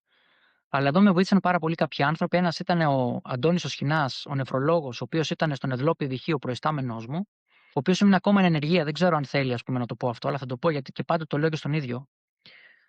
Ο οποίος με το που πήγα στην μονάδα του, εγώ μετά από 2-3 εβδομάδες μετά από 2-3 εβδομάδες έδινα το πρώτο USMLE. Ταυτόχρονα πήγα στη μονάδα του χωρίς να το θέλω. Κυριολεκτικά όπως το λέω. Μια ωραία μέρα πήγα το πρωί στη δουλειά και μου είπαν ήρθε σήμα να πας μετάθεση. Στην αρχή απόσπαση και μετά έγινε μετάθεση. Οπότε ήμουν σπασμένος από αυτό. Ήμουν αγχωμένος γιατί σε 3 εβδομάδες έδινα το πρώτο μου USMLE και ήταν Ιανουάριος του 2023 που ήταν η χρονιά που πέθανε, ο μήνας που πέθανε η μάνα μου. Ήταν στα τελευταία της η μάνα μου. Οπότε καταλαβαίνεις, δεν ήμουν σε πολύ έτσι, καλή κατάσταση γενικά. Και θυμάμαι ότι όταν πήγα εκεί, το πρώτο πράγμα που του είπα, ξέρεις τι, Αντώνη, εγώ είμαι σε αυτή τη φάση τώρα. Έχω αυτά τα προσωπικά οικογενειακά ζητήματα, έχω αυτούς τους επαγγελματικούς στόχους κτλ. Σε 2-3 εβδομάδες δίνω και το USMLE, έχουν πέσει όλα μαζί. Δεν τον ήξερα τον άνθρωπο, πρώτη φορά τον συνάντησα. Κάθεται κάτω και μου λέει: Άκου να δεις. Έχεις αυτούς τους στόχους, θες να τους πετύχεις, θέλω να σε βοηθήσω. Αυτό είναι το γραφείο μου. Κάτσε και διάβασε. Μετά με πάει στον διοικητή, ο οποίος είναι ένας άγιος άνθρωπος, ο οποίος δυστυχώς αποστρατεύτηκε στον βαθμό του συνταγματάρχη και έφυγε στην Αμερική βασικά. Ένας άγιος άνθρωπος, ο Νίκος Ζάρας, και του λέει: Κύριε διοικητά, ο Λεωνίδας αυτό και αυτό, ο καινούριος μας γιατρός, θέλει να φύγει στην Αμερική, θέλει να παραιτηθεί, θέλει να μας βοηθήσει, αλλά να τον βοηθήσουμε κι εμείς. Να είμαστε λίγο πιο ευέλικτοι, να μπορεί το παιδί να κάνει αυτά που πρέπει να κάνει. Και για τα επόμενα 2 χρόνια, όσο μείνανε στη μονάδα, γιατί κάποια στιγμή φύγανε ο ένας και μετά ο άλλος, με βοηθήσανε όσο μπορούσανε για να μπορώ εγώ να κάνω την προετοιμασία που έπρεπε να κάνω. Και εγώ βέβαια, παρά το γεγονός ότι ήξερα ότι ήθελα να φύγω, πολλοί όταν έχουν αποφασίσει να φύγουν, τα ρίχνουν όλα, δεν δουλεύουν, δεν κάνουν κτλ. Δεν ήμουν αυτός και εγώ όπου μπορούσα ήμουν σωστός μέχρι την τελευταία μέρα. Αλλά χάρη σε αυτούς τους 2 ανθρώπους, εγώ μπόρεσα και συνδύασα τις υποχρεώσεις μου στο στρατό, οι οποίες συνήθως δεν είναι ευέλικτες, λέω ξανά, με την προετοιμασία μου για να μπορέσω να πάω τελικά για εκπαίδευση στην Αμερική. Κοίταξε, απλά εγώ να προσθέσω ότι ήσουν τυχερός και μπράβο, δηλαδή που βρήκες 2 σωστούς ανθρώπους και μπράβο προφανώς σε αυτούς τους 2 σωστούς ανθρώπους που βοήθησαν και εσένα και φαντάζομαι και άλλους στην πορεία. Ότι υπάρχουν και ανάποδοι που μπορεί να τους έλεγες αυτό το πράγμα και να σου έλεγαν θα σε τεντώσω. Δηλαδή επίτηδες. Πάρε και Σάββατο βράδυ, πάρε και Πρωτοχρονιά, πάρε και Χριστούγεννα, πάρε να δουλεύεις και την προηγούμενη μέρα από τη μέρα που δίνεις εξετάσεις. Δηλαδή έχω ακούσει και τέτοιες ιστορίες. Δηλαδή αυτό είναι να σου κάτσει και το λαχείο και να σου κάτσει και η σωστή στιγμή και το σωστό μέρος και ο σωστός άνθρωπος. Δυστυχώς, Αντώνη, ενώ είναι είναι αρκετοί άνθρωποι εκεί έξω που θέλουν να σε βοηθήσουν και κάμποσοι οι οποίοι δεν θέλουν να σε βοηθήσουν, αλλά δεν θα σου κάνουν και κακό, υπάρχουν πάρα πολλοί άνθρωποι εκεί έξω οι οποίοι θα σου βάλουν εμπόδια.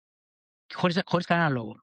Ναι. Αυτά τα πράγματα τα έχω ξεχάσει εδώ και 11 χρόνια και ο μόνος τρόπος που τα θυμάμαι είναι όταν κάθομαι κάτω με τους συμμαθητές μου, παύλα συμφοιτητές μου που είναι ακόμα στο στρατό, γιατί πολλοί έχουν ευθύνη, και μου τα λένε. Δηλαδή τότε τα θυμάμαι. Τα άφησα πίσω μου και 4-5 φορές το χρόνο που βρισκόμαστε ή όταν βρισκόμαστε, εν πάση περιπτώσει, με κάποιους από αυτούς και μου λένε τι γίνεται, τότε καταλαβαίνω τι έχω αφήσει πίσω μου. Ωραία. Και για πες λοιπόν, πας στην Αμερική, σου έρχεται, ας το πούμε, η πρώτη πρόσληψη και πώς είναι εκεί?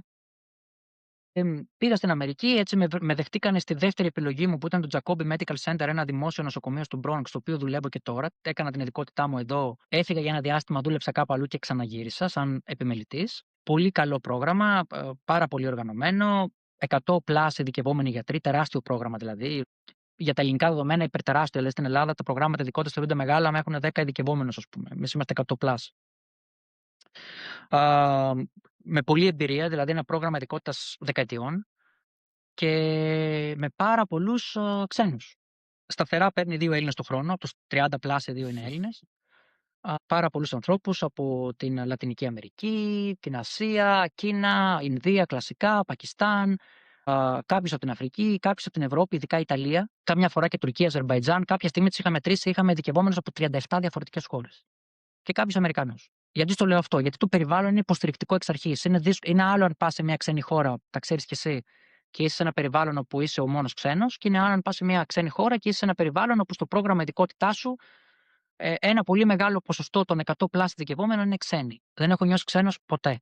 Στην Νέα Υόρκη γενικά και στο νοσοκομείο που δούλεψα και είμαι ακόμα ειδικά και στο άλλο νοσοκομείο που έχω δουλέψει και σε ένα άλλο που έχω δουλέψει part-time, δεν έχω νιώσει ξένος ποτέ. Στην αρχή δυσκολεύτηκα με τη γλώσσα. Δεν τα πάω ιδιαίτερα καλά με τις ξένες γλώσσες. Δεν ήταν αυτό έτσι στα ταλέντα μου. Οπότε στην αρχή θυμάμαι ότι δυσκολευόμουν πάρα πολύ στο να τους παρακολουθήσω πόσο γρήγορα μιλάνε κτλ. Οπότε στην αρχή θυμάμαι ότι που μου ήρθε ο πονοκέφαλός μου μετά το Noon Conference, είχα πονοκέφαλο, συγγνώμη, μετά το Noon Conference, γιατί προσπαθούσα να συγκεντρωθώ, να καταλάβω τι γίνεται. Αυτό πήρε γύρω στον ένα μήνα και δεν μπορώ να πω ότι αντιμετώπισα δυσκολίες. Ιδίως ο πρώτος χρόνος γενικά στη ειδικότητα της Αμερικής. Η Αμερική είναι γνωστή, είναι γνωστή για το γεγονός ότι έχει πάρα πολύ εντός εισαγωγικών δύσκολη εκπαίδευση, δηλαδή πάρα πολλές ώρες εργασίας κτλ.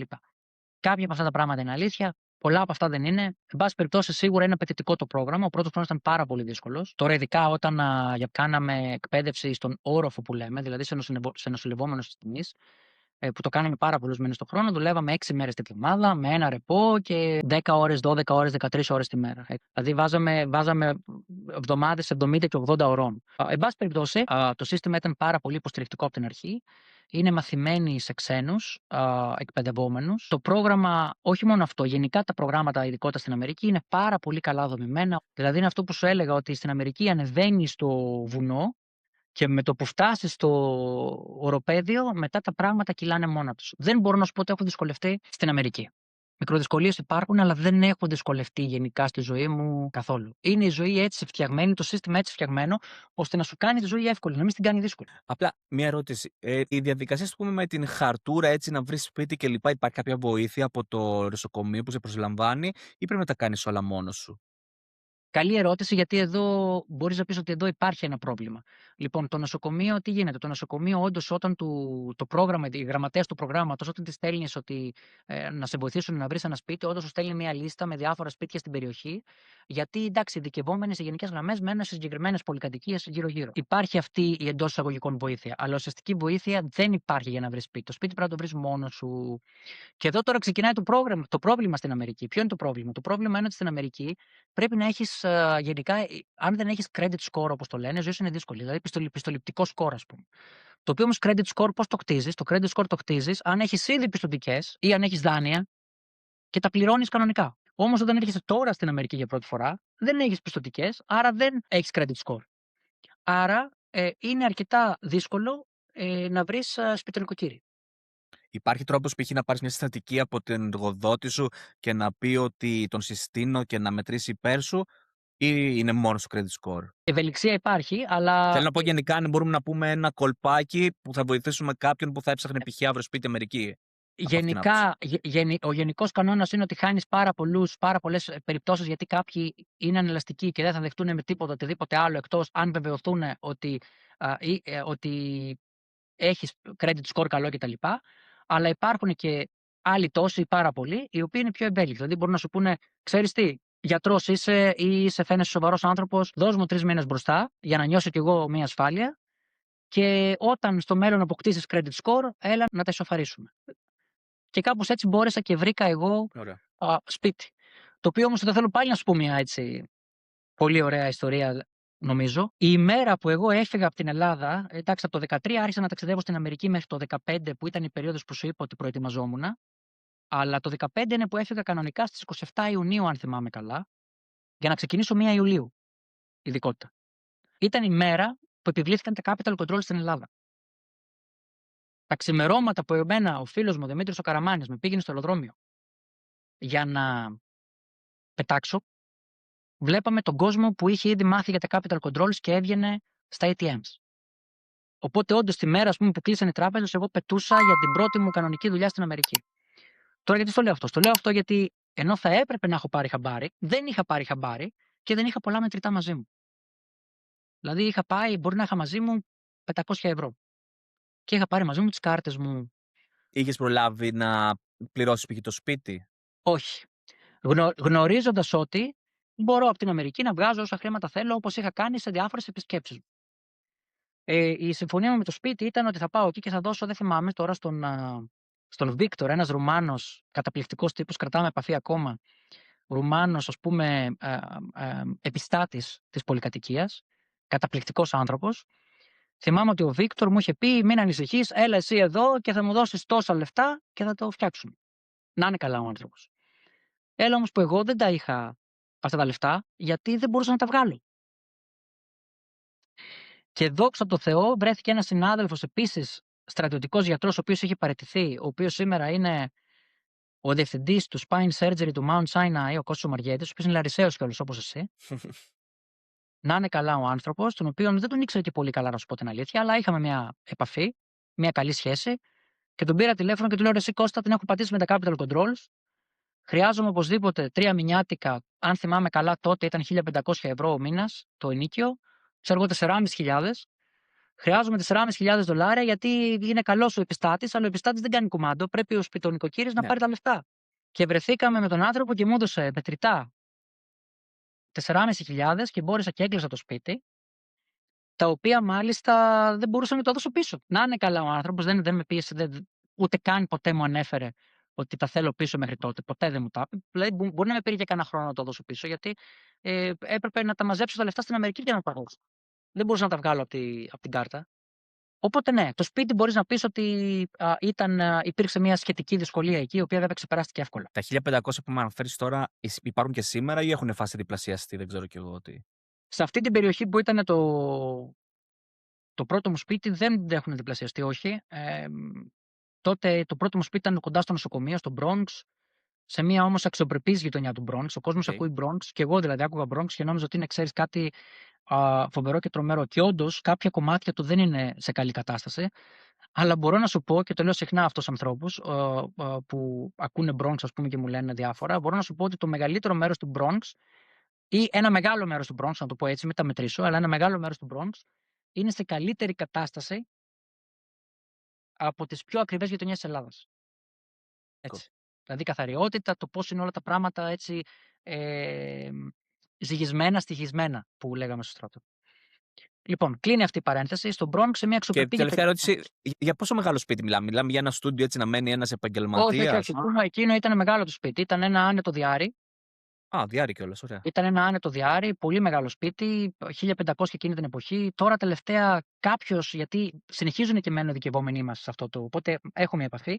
Τώρα νομίζω έχει πάει 2.000, δεν έχει κάποια φοβερή αύξηση. Λογική αύξηση για τόσα χρόνια μετά. Σε άλλες περιοχές, όπως είναι στο Μανχάταν που μετακινήθηκα αργότερα και σε άλλες περιοχές, οι αυξήσεις έχουν υπάρξει μεγαλύτερες αυξήσεις. Γενικά εξαρτάται πόσο ζήτηση έχει μια περιοχή όσον αφορά σε αυτό. Και είσαι εκεί, είπες σε κάποια φάση φεύγεις, μετά ξαναγυρνάς και λοιπά. Έτσι, εν συντομία, δηλαδή, πώς είναι το ταξίδι σου? Η ειδικότητα της παθολογίας στην Αμερική είναι 3 χρόνια, στην Ελλάδα είναι 5. Στην Αμερική το κάνουμε 3 χρόνια και πίστεψέ με, δεν γινόμαστε χειρότεροι παθολόγοι. Απλά το πρόγραμμα είναι πιο εντατικό, πιο οργανωμένο και σε 3 χρόνια παίρνεις πάρα πολύ εμπειρία. Στην Ελλάδα, ανοίγω παρένθεση τώρα, σε μεγάλο βαθμό τους ειδικευόμενους τους έχουμε και έχουμε πλατιές ειδικότητες όσον αφορά στα χρόνια, γιατί τους ειδικευόμενους έχουμε σε μεγάλο βαθμό και σαν φθηνό εργατικό δυναμικό για να καλύψουν τις ανάγκες των νοσοκομείων. Και στην Αμερική ο ειδικευόμενος είναι φθηνό εργατικό δυναμικό, να τα λέω και αυτά. Αλλά, εν πάση περιπτώσει, στην Αμερική κάτι παίρνεις. Παίρνεις ένα οργανωμένο, συμπυκνωμένο πρόγραμμα ξέρεις ότι σε 3 χρόνια τελειώνεις και συνεχίζεις την πορεία σου. Τέλος πάντων, μου πήγε πάρα πολύ καλά η ειδικότητα, δηλαδή τα πήγα πάρα πολύ καλά. Και όταν τέλειωσα, πήγα και δούλεψα σε ένα άλλο νοσοκομείο που λέγεται Montefiore για 2 χρόνια εκεί. Και εκεί ήμουνα και στην πανδημία κιόλας. Από το Δεν θεωρείται ξέρω αν ιδιωτικό. είναι ιδιωτικό, ναι, είναι ιδιωτικό. Δεν ξέρω αν θυμάσαι, αλλά γενικά το Bronx και η Νέα Υόρκη στην περίοδο της πανδημίας ήταν από τις περιοχές που μαζί με την Ιταλία είχαν στο πρώτο κύμα, το Μάρτιο-Απρίλιο 2020, είχαν χτυπηθεί πάρα πολύ. Έμεινα στο Montefiore για περίπου 2 χρόνια, όπου εκεί δούλευα σαν επιμελητής, attending όπως το λένε στην Αμερική, και σαν επίκουρος καθηγητής νοσοκομειακής ιατρικής. Και μετά από 2 χρόνια το παλιό αφεντικό μου, ο chairman του Τζακόμπι, με πήρε τηλέφωνο και μου λέει: «Ξέρεις τι, άνοιγε μια θέση και θέλω να γυρίσεις πίσω για να δουλέψεις το πρόγραμμα με τους ειδικευόμενους». Και το θεώρησα μια καλή ευκαιρία για διάφορους λόγους. Άρα είσαι σαν εκπαιδευτής για τους ειδικευόμενους. Μάλιστα. Πρακτικά εκπαιδεύω κλινικά ειδικευόμενους και φοιτητές. Ωραία. Και επέστρεψα μετά πάλι στο νοσοκομείο Τζακόμπι, που είναι στο ίδιο πανεπιστήμιο, στο Albert Einstein College of Medicine, μια μεγάλη ιατρική σχολή στο Bronx της Νέας Υόρκης. Και επέστρεψα και τα τελευταία 6 χρόνια είμαι σε αυτή τη θέση. Πλέον είμαι αναπληρωτής καθηγητής, έχω δηλαδή υπάρχει και μια προαγωγή και είμαι σε αυτή τη θέση τα τελευταία 6 χρόνια. Συγγνώμη, αν δεν κάνω λάθος, μπήκε το ακαδημαϊκό κομμάτι σε κάποια φάση της ζωής σου. Έκανες διδακτορικό. Πώς λειτουργεί? Στην Αμερική δεν χρειάζεται διδακτορικό Οκ. για να κάνεις ακαδημαϊκή καριέρα. Καταρχάς, στην Αμερική το διδακτορικό είναι συνήθως είναι πραγματική έρευνα, 4 χρόνια, αφιερωμένη στην έρευνα μέσα σε εργαστήριο, όπου συνήθως κάνεις βασική έρευνα, κάνεις δηλαδή πραγματική έρευνα. Είναι μια εντελώς διαφορετική κατάσταση από όπως το έχουμε στην Ελλάδα. Δεν λέω ότι στην Ελλάδα δεν υπάρχουν και τέτοια διδακτορικά, υπάρχουν, αλλά δεν είναι ο κανόνας. Τα μεταπτυχιακά και διδακτορικά στην Ελλάδα τα έχουμε κάνει λίγο βιομηχανία. Και το λέω και αυτό εγώ που έχω πάρει και εγώ μεταπτυχιακό στην Ελλάδα σε τέτοια βιομηχανία. Έτσι το λέω και για τον εαυτό μου. Λοιπόν, όχι, στην Αμερική το διδακτορικό είναι 4 χρόνια βαριά έρευνα μέσα σε εργαστήριο, full-time δουλειά. Όχι full-time δουλειά, 2 full-time δουλειές σε μία. Δεν το ζητάνε αυτό στην Αμερική για να γίνεις ακαδημαϊκός γιατρός, ειδικά εφόσον η ειδίκευσή σου είναι το κλινικό κομμάτι, η κλινική ιατρική. Ωραία, γιατί δεν το έχω ξανακούσει. Η οικογένεια πότε μπαίνει, ας το πω, στο χάρτη? Είχες γνωρίσει σύζυγο από Ελλάδα, γνωριστήκατε εκεί, πώς λειτουργήσε? Όχι, την γυναίκα μου τη γνώρισα το 2019 Okay. σε ένα χριστουγεννιάτικο πάρτι. Αρχίσαμε να βγαίνουμε. Στην Ελλάδα? Ψέματα, συγγνώμη. Τη γυναίκα μου. Άμα το δει αυτό θα με μαλώσει. Όχι, συγγνώμη. Η γυναίκα μου τη γνώρισα το 2018. Σε ένα χριστουγεννιάτικο πάρτι το 2018 στην Νέα Υόρκη. Είναι σαν να την ξαναγνώρισες το 19 γι' αυτό. Ναι. Λοιπόν, το 19 όμως αρχίσαμε να βγαίνουμε, όντως. Δηλαδή δεν γνωριστήκαμε, αλλάξαμε στοιχεία κτλ. Το 19 αρχίσαμε να βγαίνουμε. Το 20 κάναμε πολιτικό γάμο, γιατί ήταν η πανδημία και δεν μπορούσαμε να κάνουμε θρησκευτικό. Το 21 παντρευτήκαμε κανονικά. Και το 22 γεννήσαμε τον πρώτο μας γιο, που τώρα είναι 3,5 χρονών, το Γιωργάκη. Όλα αυτά στην Αμερική? Στην Αμερική. Και μετά το 24 πάλι στην Αμερική γεννήσαμε το δεύτερο μας γιο, τον Αντωνάκη. Οπότε τη γυναίκα μου τη γνώρισα περίπου στον 3ο χρόνο που ήμουν στην Αμερική. Άρα αυτό, γνωριστήκατε στην Αμερική, φαντάζομαι δούλευε και η ίδια. Άρα είστε 2 εργαζόμενοι Έλληνες στην Αμερική που γνωριστήκατε και δέσατε, τέλος πάντων. Ναι. Απλά χαζή ερώτηση, έτσι, επειδή μου είπες και για τους γάμους, πώς είναι να παντρεύεσαι στην Αμερική, που θα φαντάζομαι ιδίως και για θρησκευτικό γάμο, δεν μπορείς να φέρεις τέλος πάντων σου τόσο από την Ελλάδα και πάει λέγοντας. Ήταν διαφορετική εμπειρία? Παντρευτήκαμε στην πατρίδα μου. Παντρευτήκαμε στο Πανετόλιο, που είναι Γύρισε στην Ελλάδα για το γάμο, φυσικά. Που είναι η περιοχή που γεννήθηκα, μεγάλωσα και πλέον μένουμε κιόλας. Δηλαδή, παντρευτήκαμε στην Ελλάδα, αλλά γνωριστήκαμε στην Αμερική. Η γυναίκα μου δούλευε εκεί ως δασκάλα στα δημόσια σχολεία της Νέας Υόρκης. Ωραία, το γυρνάω λοιπόν σε διαφορετική ερώτηση. Πώς είναι να οργανώνεις γάμο στην Ελλάδα ενωμένη στην Αμερική? Σε αυτό πρέπει να ρωτήσουμε τη γυναίκα μου. Δεν ασχολήθηκα πολύ. Τα έκανε όλα?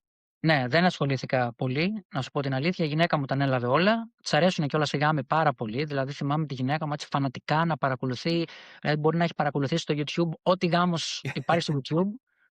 Η γυναίκα μου τον έχει παρακολουθήσει. Δεν ασχολήθηκα, όχι. Τώρα δεν ξέρω πώς ακούγεται αυτό, αλλά δεν ασχολήθηκα. Εσύ πέταξες δηλαδή στην ουσία και τα βρήκες όλα έτοιμα. Σε περίμενε το κοστούμι, ξέρω εγώ, στη γωνία, το είχες πάρει π.χ. μαζί. Ναι. Ναι. Μπήκες μέσα στο αυτοκίνητο, σου πήγαν στην εκκλησία και παντρεύτηκες. Ωραία. Τίποτα. Εμένα με ρώτησε η γυναίκα μου τι θες να κάνουμε με αυτό. Ναι, έλεγα πριν καν το Ό,τι ακούσω. πεις. Η απάντηση ήταν ναι. Καταπληκτικά. Ωραία. Και μετά σιγά σιγά πάμε στο επόμενο κομμάτι. Αρχίζουν να σου μπαίνουν σκέψεις να γυρίσεις στην Ελλάδα.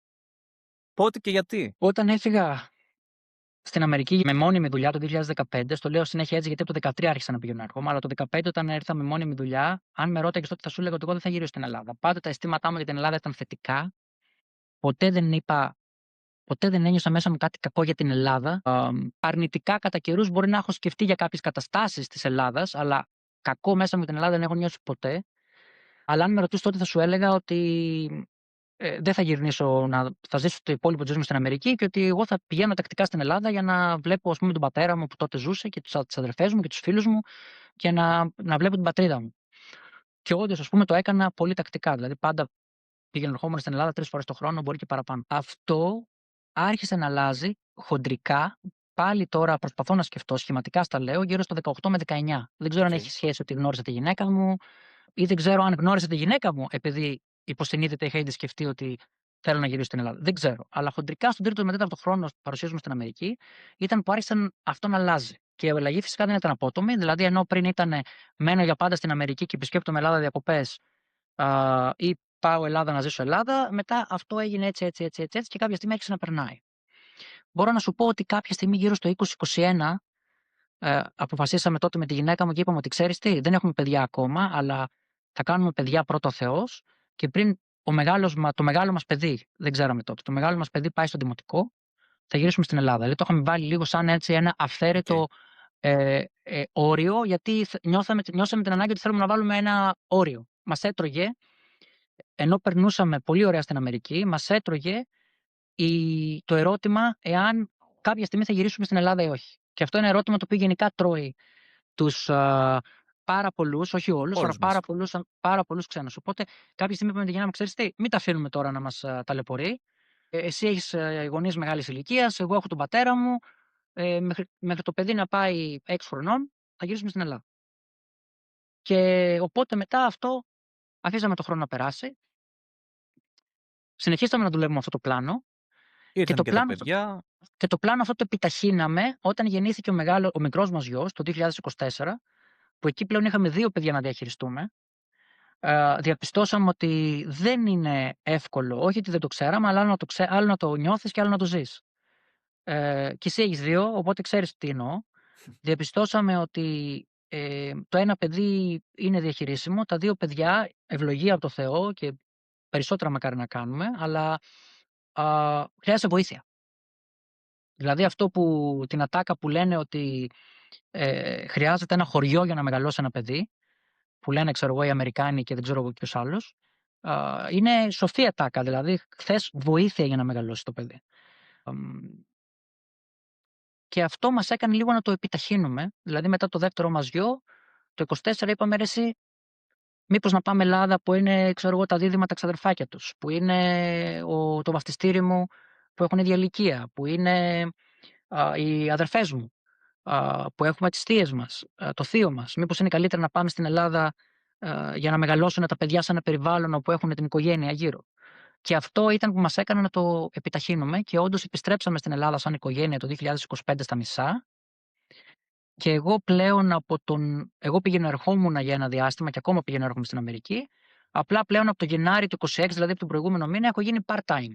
Και πλέον κάνω στην Αμερική 3 μήνες το χρόνο, σπαστά, 3 μηνιάτικα ουσιαστικά, και 9 μήνες βρίσκομαι στην Ελλάδα. Αυτό είναι η συμφωνία που έχω στη δουλειά. Okay. Και να είναι καλά εδώ στη δουλειά που με καταλάβανε, και αυτό επίσης δείχνει το πόσο ευέλικτη είναι η Αμερική. Δηλαδή στην Αμερικανία, άμα σε εκτιμάνε, εντάξει, φυσικά θα πρέπει να μπορούν να το κάνουν. Δηλαδή, κάποιες φορές πρακτικά δεν μπορούν να σε βοηθήσουν. Αλλά οι Αμερικανοί σε γενικές γραμμές, από αυτά που έχω καταλάβει εγώ όλα αυτά τα χρόνια και από αυτά που έχω συζητήσει και με εκατοντάδες ανθρώπους στην Αμερική, οι Αμερικανοί, εάν εκτιμάνε τη δουλειά που κάνεις και αν δεν έχουν κάποιο σοβαρό πρακτικό πρόβλημα να μην μπορούν να σε βοηθήσουν, δηλαδή να είναι αδύνατο να σε βοηθήσουν, οι Αμερικανοί θα σε βοηθήσουν. Οπότε πήγα στο αφεντικό μου, ο οποίος είναι ο ίδιος από τότε, και του λέω: Dr. Falaise, εγώ θέλω να γυρίσω στην Ελλάδα, αλλά δεν θέλω να ξεκοπώ από εδώ. Και για οικονομικούς λόγους, και για ακαδημαϊκούς, και για επιστημονικούς, και για ψυχολογικούς. συναισθηματικούς, δεν θέλω το θεωρώ δεύτερο σπίτι μου, δεν θέλω να ξεκόψω. Και μου λέει: «Ούτε εγώ θέλω να φύγεις. Τι πιστεύεις ότι θα δουλέψει?» Του λέω: «Πιστεύω ότι θα δουλέψει άμα με κάνεις 50%». Το 50% για μένα, τέλος πάντων, τώρα δεν θέλω να σε κουράσω, αλλά εγώ επειδή δουλεύω καθημερινά, Σαββατοκύριακα, αργίες, συνήθως γράφω 10 ώρες τη μέρα, δεν γράφω 8, για μένα το 50% δεν είναι οι μισές μέρες του χρόνου, είναι λιγότερο. Για ισοτρίμηνο, ας το πούμε Ναι, δηλαδή. γιατί Κοντά. μαζεύω Ναι. πολλές υπερβάλλουσες ώρες δουλειάς. Και του λέω: «Αυτό πιστεύω είναι καλή λύση», και μου λέει: «Ναι». Το ζήτησε από τη διοίκηση και μετά από κανένα μήνα με πήρε τηλέφωνο και μου λέει: «Το εγκρίναμε από το Γενάρη, γίνεσαι part-time, κρατώντας και την ασφάλειά μου και το συνταξιδοτικό μου πλάνο. Απλά παίρνω το 50% των χρημάτων που θα Φυσικά. έπαιρνα πριν». Απλά να πούμε και κάτι εδώ πέρα που αυτό εντάξει πρέπει να το ακούνε και τέτοιο, ότι είναι για αυτά τα πράγματα δηλαδή στο εξωτερικό, τα οποία στην Ελλάδα είναι ανήκουστα. Του δηλαδή τι λέω, ότι π.χ. contractual με το συμβόλαιο σου δουλεύει 40 ώρες τη εβδομάδα. Αν δουλέψει 80, τότε κατά πάσα πιθανότητα στι σοβαρέ δουλειέ τουλάχιστον θα σου πούνε: «Οκ, ρε παιδί μου, την άλλη εβδομάδα ρεπό». Ή π.χ. πάρε έξτρα μέρε άδεια. Δηλαδή θέλω να πω ότι βγαίνει, θέλω να πω, στο τέλος του χρόνου 40 ώρες τη βδομάδα μέσος όρος. Όχι όπως π.χ. στην Ελλάδα, να μην πω 100%, να πω 95% των περιπτώσεων. Ξέρεις 40 ώρες, αλλά τελικά θα δουλέψεις 60 ώρες τη βδομάδα. Και δουλεύεις 52 εβδομάδες 60 ώρες και δεν έγινε κάτι, ούτε παραπάνω λεφτά θα πάρεις, ούτε τίποτα. Εντάξει, τώρα δεν θέλω να μπω στην κάρτα της Κεραμέως και λοιπά, γιατί εντάξει είναι άλλο ανέκδοτο και μεγάλη συζήτηση άλλη φορά. Δεν υπάρχει αυτό. Στην Αμερική, τουλάχιστον όσο το έχω συναντήσει εγώ, έτσι. Ναι, ναι. Στην Αμερική λογικά όλα θα τα βρεις. Οπότε εδώ δεν μιλάμε τώρα για κάθε περίπτωση, μιλάμε γενικά. Σαν κανόνας, γενικά αυτό που λες στην Αμερική δεν υπάρχει. Εδώ, στο πρόγραμμα ειδικότητας που έχουμε, άμα δούμε ότι ένας ειδικευόμενος καθυστερεί, εντάξει, πάντα λέμε ότι το να τελειώσει μία ώρα. Η ειδικότητα είναι σκληρή δουλειά, έτσι. Η ιατρική ειδικότητα είναι σκληρή δουλειά σε όλο τον κόσμο. Και πάντα έχουμε έτσι ένα κανόνα ότι άμα τελειώνει και μία ώρα μετά την ώρα που θα έπρεπε να φύγει, θεωρείται OK. Δηλαδή, μην τελειώσει 5, να φύγει 6. Θεωρείται OK. Δεν σου λέμε κάτσε 6, σου λέμε φύγε 5. Αλλά αν μείνει μέχρι 6 γιατί έχει δουλειά, το θεωρούμε OK. Αλλά αν κάποιο σταθερά αργεί και φεύγει 8 η ώρα το βράδυ, όχι μόνο αυτό δεν θεωρείται καλό, θα πάμε να τον βρούμε αυτόν τον άνθρωπο, γιατί δύο πράγματα μπορούν να συμβαίνουν. Ή αυτός που του βάζει τις δουλειές, του βάζει παραπάνω από ό,τι πρέπει και του δίνει παραπάνω δουλειά από ό,τι μπορεί να αντέξει ένας άνθρωπος. Ή δεύτερον, το οποίο συνήθως είναι το πιο πιθανό, αυτός ο άνθρωπος, ο εκπαιδευόμενος, πρέπει να μάθει λίγο καλύτερα να διαχειρίζεται τον χρόνο του. Δηλαδή το θεωρούμε κακό να κάθεται κάποιος παραπάνω στη δουλειά. Ναι, Είναι ναι. κακό, δεν είναι καλό. Ιδίως εγώ που τον τομέα των επιχειρήσεων και λοιπά, και ιδίως όσο φεύγεις πιο πάνω, απλά έτσι να πω συνοψίζοντας ότι είσαι π.χ. manager, μετά γίνεσαι senior manager, γίνεσαι director και πάει λέγοντας. Ακόμα δηλαδή μπορεί και ο director που λες, βλέπεις τους manager σου, αυτοί σου λένε στα direct, τέλος πάντων meetings, αυτό που έχουν να σου πούνε για τους υφισταμένους τους, αλλά μετά κοιτάς κιόλας τι γίνεται, γιατί μπορεί νέο manager να σου λέει ότι όλα τέλεια και μετά όπως λες και εσύ να δω ότι π.χ. αυτός ο analyst δουλεύει 60 ώρες τη εβδομάδα. Δηλαδή μπορεί να πάω να τον μιλήσω και να του πω: «Για έλα εδώ, Λεωνίδα, τι γίνεται», σου τα λέει καλά ο manager και πάει λέγοντας. Και δηλαδή θέλω να πω ότι δεν υπάρχει περίπτωση αυτό να περάσει, να κρυφτεί κάτω το χαλάκι. Κάποιος θα πάρει την πρωτοβουλία και κάποιος θα κάνει δράση, θα δημιουργήσει ένα πλάνο και για να π.χ. να εκπαιδεύσει τον manager, αν χρειάζεται εκπαίδευση ο manager, και για να εκπαιδεύσει τον analyst ή οποιοδήποτε θέλω να σου πω, και αν είναι η βαθμίδα, η ειδικότητα και πάει λέγοντας. Ότι ναι, αυτό είναι κάτι που είμαστε απόλυτοι. Νομίζω ότι σε όλες τουλάχιστον τις προηγουμένες χώρες και τουλάχιστον στις καλύτερες εταιρείες, δουλειές και πάει λέγοντας. Εντάξει, σίγουρα υπάρχουν και εξαιρέσεις που επιβεβαιώνουν τον κανόνα, έτσι. Να το λέμε και αυτό. Και συγγνώμη, δεν είναι τυχαίο εδώ να πούμε ότι οι Έλληνες είμαστε σταθερά, οι Έλληνες στην Ελλάδα είμαστε σταθερά οι άνθρωποι που δουλεύουμε από τις περισσότερες ώρες σε όλη την Ευρώπη και πολύ περισσότερο από την Αμερική. Οι Έλληνες δουλεύουμε κατά μέσο όρο 49 ώρες τη βδομάδα. 49 ώρες τη βδομάδα, μέσος όρος. Έτσι. Κοίτα, Δηλαδή εμένα προσωπικά να σου το πω, θα σε διακόψω επίτηδες, γιατί θα σου πω ότι 49 ώρες είναι οι επίσημα δηλωμένες. Εγώ προσωπικά βάζω το χέρι μου στη φωτιά ότι αν μου πεις ότι είναι κάτω από 55, που λες πολύ λίγες. Ναι, κοίτα, τώρα η έρευνα στην οποία αναφέρομαι είναι, ρωτάνε τους εργαζόμενους από τα από αυτά τα ανώνυμα ερωτηματολόγια που κάνει η Eurostat, ας πούμε, κτλ. Σε γενικές, δεν λέω ότι είναι ακριβή, αλλά εν πάση περιπτώσει δεν είναι κάποια δήλωση στο κράτος, έτσι. Αλλά εν πάση περιπτώσει όμως μπορεί να είναι παραπάνω. Εν πάση περιπτώσει στην Ελλάδα ο μέσος όρος είναι 49 ώρες την εβδομάδα. Στην Αμερική, ας πούμε, που θεωρούμε ότι οι Αμερικοί δουλεύουν πάρα πολύ, είναι 33 ώρες την εβδομάδα ο μέσος όρος, έτσι. Okay. Τώρα είναι 49 ώρες την εβδομάδα στην Ελλάδα, αλλά άμα βάλεις ότι κάποιοι δουλεύουν μερικής απασχόλησης, είτε από επιλογή είτε όχι, τότε καταλαβαίνεις ότι πώς αυτό επηρεάζει το μέσο όρο και ότι πράγματι ένα μεγάλο ποσοστό δουλεύει ακόμα περισσότερο. Αλλά εντάξει, εγώ θέλω να σου πω ότι εντάξει, επειδή και εσύ είσαι από αγροτική περιοχή και εγώ το ίδιο, και εντάξει, και ο πατέρα μου και πάει λέγοντα, θέλω να πω ότι δηλαδή τώρα οι γεωργοί κτηνοτρόφοι, αυτού δεν του μετρά.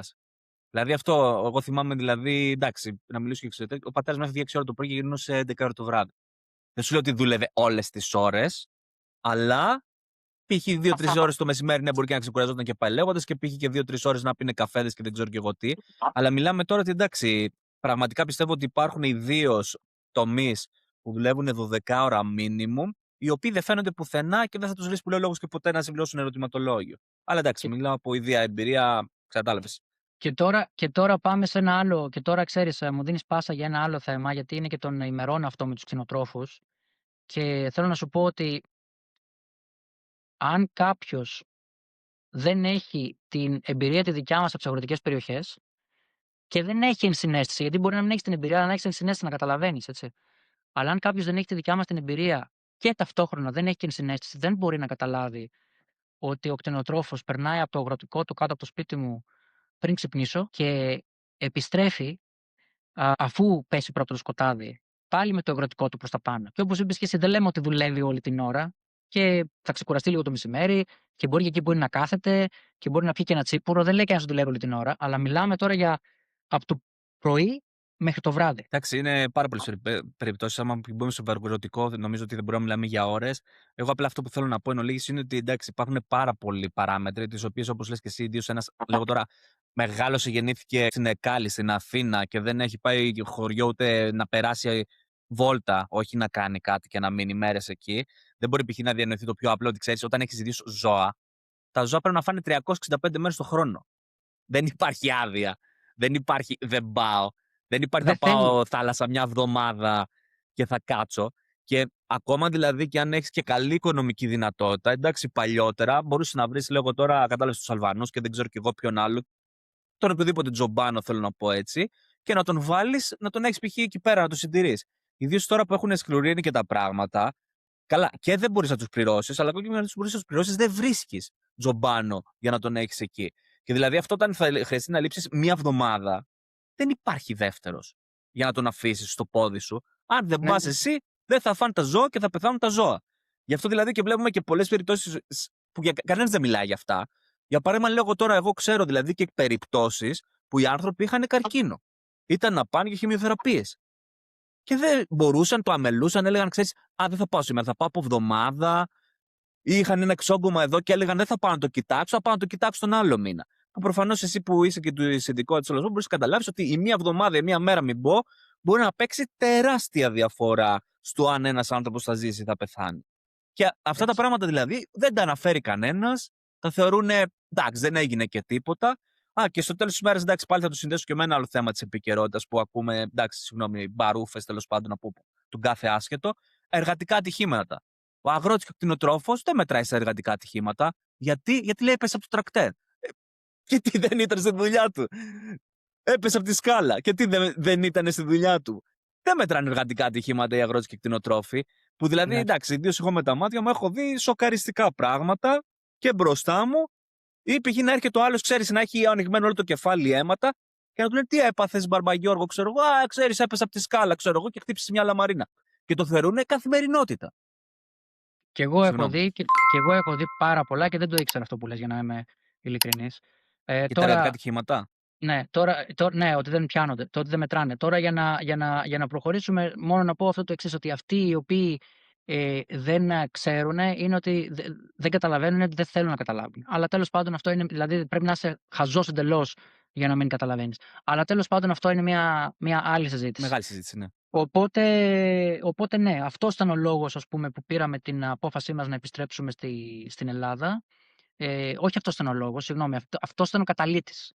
Ο καταλύτης ήταν το δεύτερό μας παιδί και ότι νιώσαμε ότι θα έχουμε μεγαλύτερη υποστήριξη ή ότι είναι καλύτερα για τα παιδιά να μεγαλώσουν με την οικογένεια. Αλλά αυτός ήταν ο καταλύτης, δεν ήταν ο λόγος. Οι λόγοι είναι άλλοι πολλοί. Ότι θέλαμε να ζήσουμε στην πατρίδα μας, αγάπη για την πατρίδα, αγάπη για να μείνουμε κοντά στους φίλους μας και στους συγγενείς μας και στην οικογένειά μας. Ε, και όλοι αυτοί οι λόγοι συναισθηματικοί και όλοι αυτοί οι λόγοι που νιώθει κάποιος όταν, για την πατρίδα του. Ωραία, ερώτηση.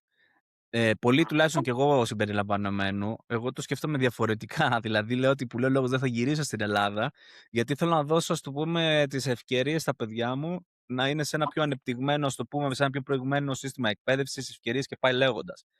Εσύ, ας το πω, το σκέφτηκες καθόλου, σε προβλημάτισε καθόλου το να γυρίσεις π.χ. σε ελληνικό σχολείο, ιδίως εν έτη 2026, αντί για, εγώ νομίζω, το καλύτερο μάλλον πρόγραμμα της Αμερικής. Εντάξει, φυσικά ξέρω ότι στην Αμερική είναι πολύ δύσκολα τα πράγματα, είναι αναπεριοχές, μπορεί π.χ. το δημόσιο σχολείο να είναι high και να πρέπει να πας ιδιωτικό, μπορεί να είναι και πανάκριβο. Πραγματικά δεν ξέρω πώς το σκέφτηκες. Ναι, θα σου πω, Αντώνη, πρώτα να σου πω ότι στην Αμερική, αν έχεις ένα καλό μισθό, αν είσαι έτσι, έχεις μια οικονομική ασφάλεια, κατά πάσα πιθανότητα θα μένεις σε μια περιοχή η οποία θα έχει πάρα πολύ καλά σχολεία. Δηλαδή, στην Αμερική Ναι. υπάρχει ένα σύστημα το οποίο είναι προβληματικό κατά τη γνώμη μου, το οποίο πρακτικά είναι ότι τα σχολεία πληρώνονται από την φορολογία της περιουσίας, της ακίνητης περιουσίας. Okay. Οπότε καταλαβαίνεις ότι στις καλές περιοχές εκείνη η περιουσία αξίζει περισσότερο, πληρώνεις μεγαλύτερη φορολογία, τα σχολεία είναι καλύτερα. Οπότε υπάρχει μια χαόδης διαφορά μεταξύ των σχολείων που είναι στις καλές περιοχές και των σχολείων που είναι στις υποβαθμισμένες περιοχές. Και άρα μιλάμε τώρα για τουλάχιστον 2 ταχύτητες μαθητών. Και άμα λάβουμε υπόψη μας ότι συνήθως τα παιδιά στις καλές περιοχές είναι συνήθως, όχι απαραίτητα, από οικογένειες πιο σταθερές, ενώ τα παιδιά στις υποβαθμισμένες περιοχές είναι από οικογένειες που δεν είναι τόσο πολύ σταθερές, καταλαβαίνεις ότι τα παιδιά στις υποβαθμισμένες περιοχές έχουν πάρα πολλά μειονεκτήματα σε σχέση με τα άλλα παιδιά. Αυτό είναι ένα πρόβλημα της Αμερικής. Αυτό αξίζει από μόνο του να κάνουμε μια άλλη ζήτηση κάποια άλλη φορά. Εν πάση περιπτώσει, εμένα αυτό το πρόβλημα, σαν οικογένεια όμως δικιά μου, δεν θα με επηρέαζε, γιατί θα μέναμε σε μια περιοχή πάρα πολύ καλή, άρα με πολύ καλά σχολεία. Και τα παιδιά, κατά πάσα πιθανότητα, θα είχαν μια πολύ καλή εκπαίδευση. Τώρα, είναι ένα πράγμα αυτό που λες που μου το έχουν θέσει πάρα πολύ, δεν είναι η πρώτη φορά που το ακούω. Επομένως, και όταν κάτι το ρωτάνε κάποιοι πάρα πολλές φορές και άνθρωποι και από την Ελλάδα και από το εξωτερικό, αυτό μάλλον σημαίνει ότι είναι μια εύλογη ανησυχία. Έχω αποφύγει να το σκεφτώ Okay. ή το έχω εκλογικεύσει. Αφετέρου νομίζω όμως ότι η εκλογήκευση που έχω κάνει βασίζεται όμως και σε κάποια λογικά επιχειρήματα. Το πρώτο είναι ότι την εκπαίδευση των παιδιών σε μεγάλο βαθμό πιστεύω ότι ανήκει στους γονείς. Οπότε σε μεγάλο βαθμό παίζει ρόλο και πόσο χρόνο θα βάλω εγώ στο παιδί μου, το οποίο είναι και η υποχρέωση αλλά και η πρόκληση, και πόσο χρόνο θα βάλει η γυναίκα μου να είναι καλά, που βάζει πάρα πολύ χρόνο η γυναίκα μου στα παιδιά και πιστεύω ότι εκπαιδεύει πολύ καλά. Το δεύτερο είναι να είσαι κι εσύ πάνω κατά πάνω στα παιδιά όταν θα έρθει η ώρα της εκπαίδευσής στο σχολείο, να βοηθάς κτλ. Το τρίτο είναι ότι έχω την εντύπωση, είναι και η αδερφή μου δασκάλα, έχω δηλαδή και άλλους φίλους, έχω αρκετή εικόνα από το χώρο της εκπαίδευσης στην Ελλάδα, έχω πολλούς ανθρώπους στον κύκλο μου. Έχω την εντύπωση ότι τα σχολεία στην Ελλάδα, ειδικά στην επαρχία, τα δημόσια σχολεία στην Ελλάδα, στην επαρχία, είναι αξιοπρεπή. Πάλι πρέπει να πέσεις πάλι μπορεί να πέσει σε περίεργη περίπτωση, έτσι, δηλαδή το θέμα δεν είναι στο χέρι σου, αλλά σε γενικές γραμμές η ανατροφοδότηση που παίρνω εγώ είναι ότι τα σχολεία στην επαρχία είναι σε αξιοπρεπή κατάσταση. Είναι καλά. Το τέταρτο όμως είναι, για να σου πω και ποιο είναι και το backup plan, εν πάση περιπτώσει. Το τέταρτο είναι ότι τα παιδιά μου είναι Αμερικανοί πολίτες.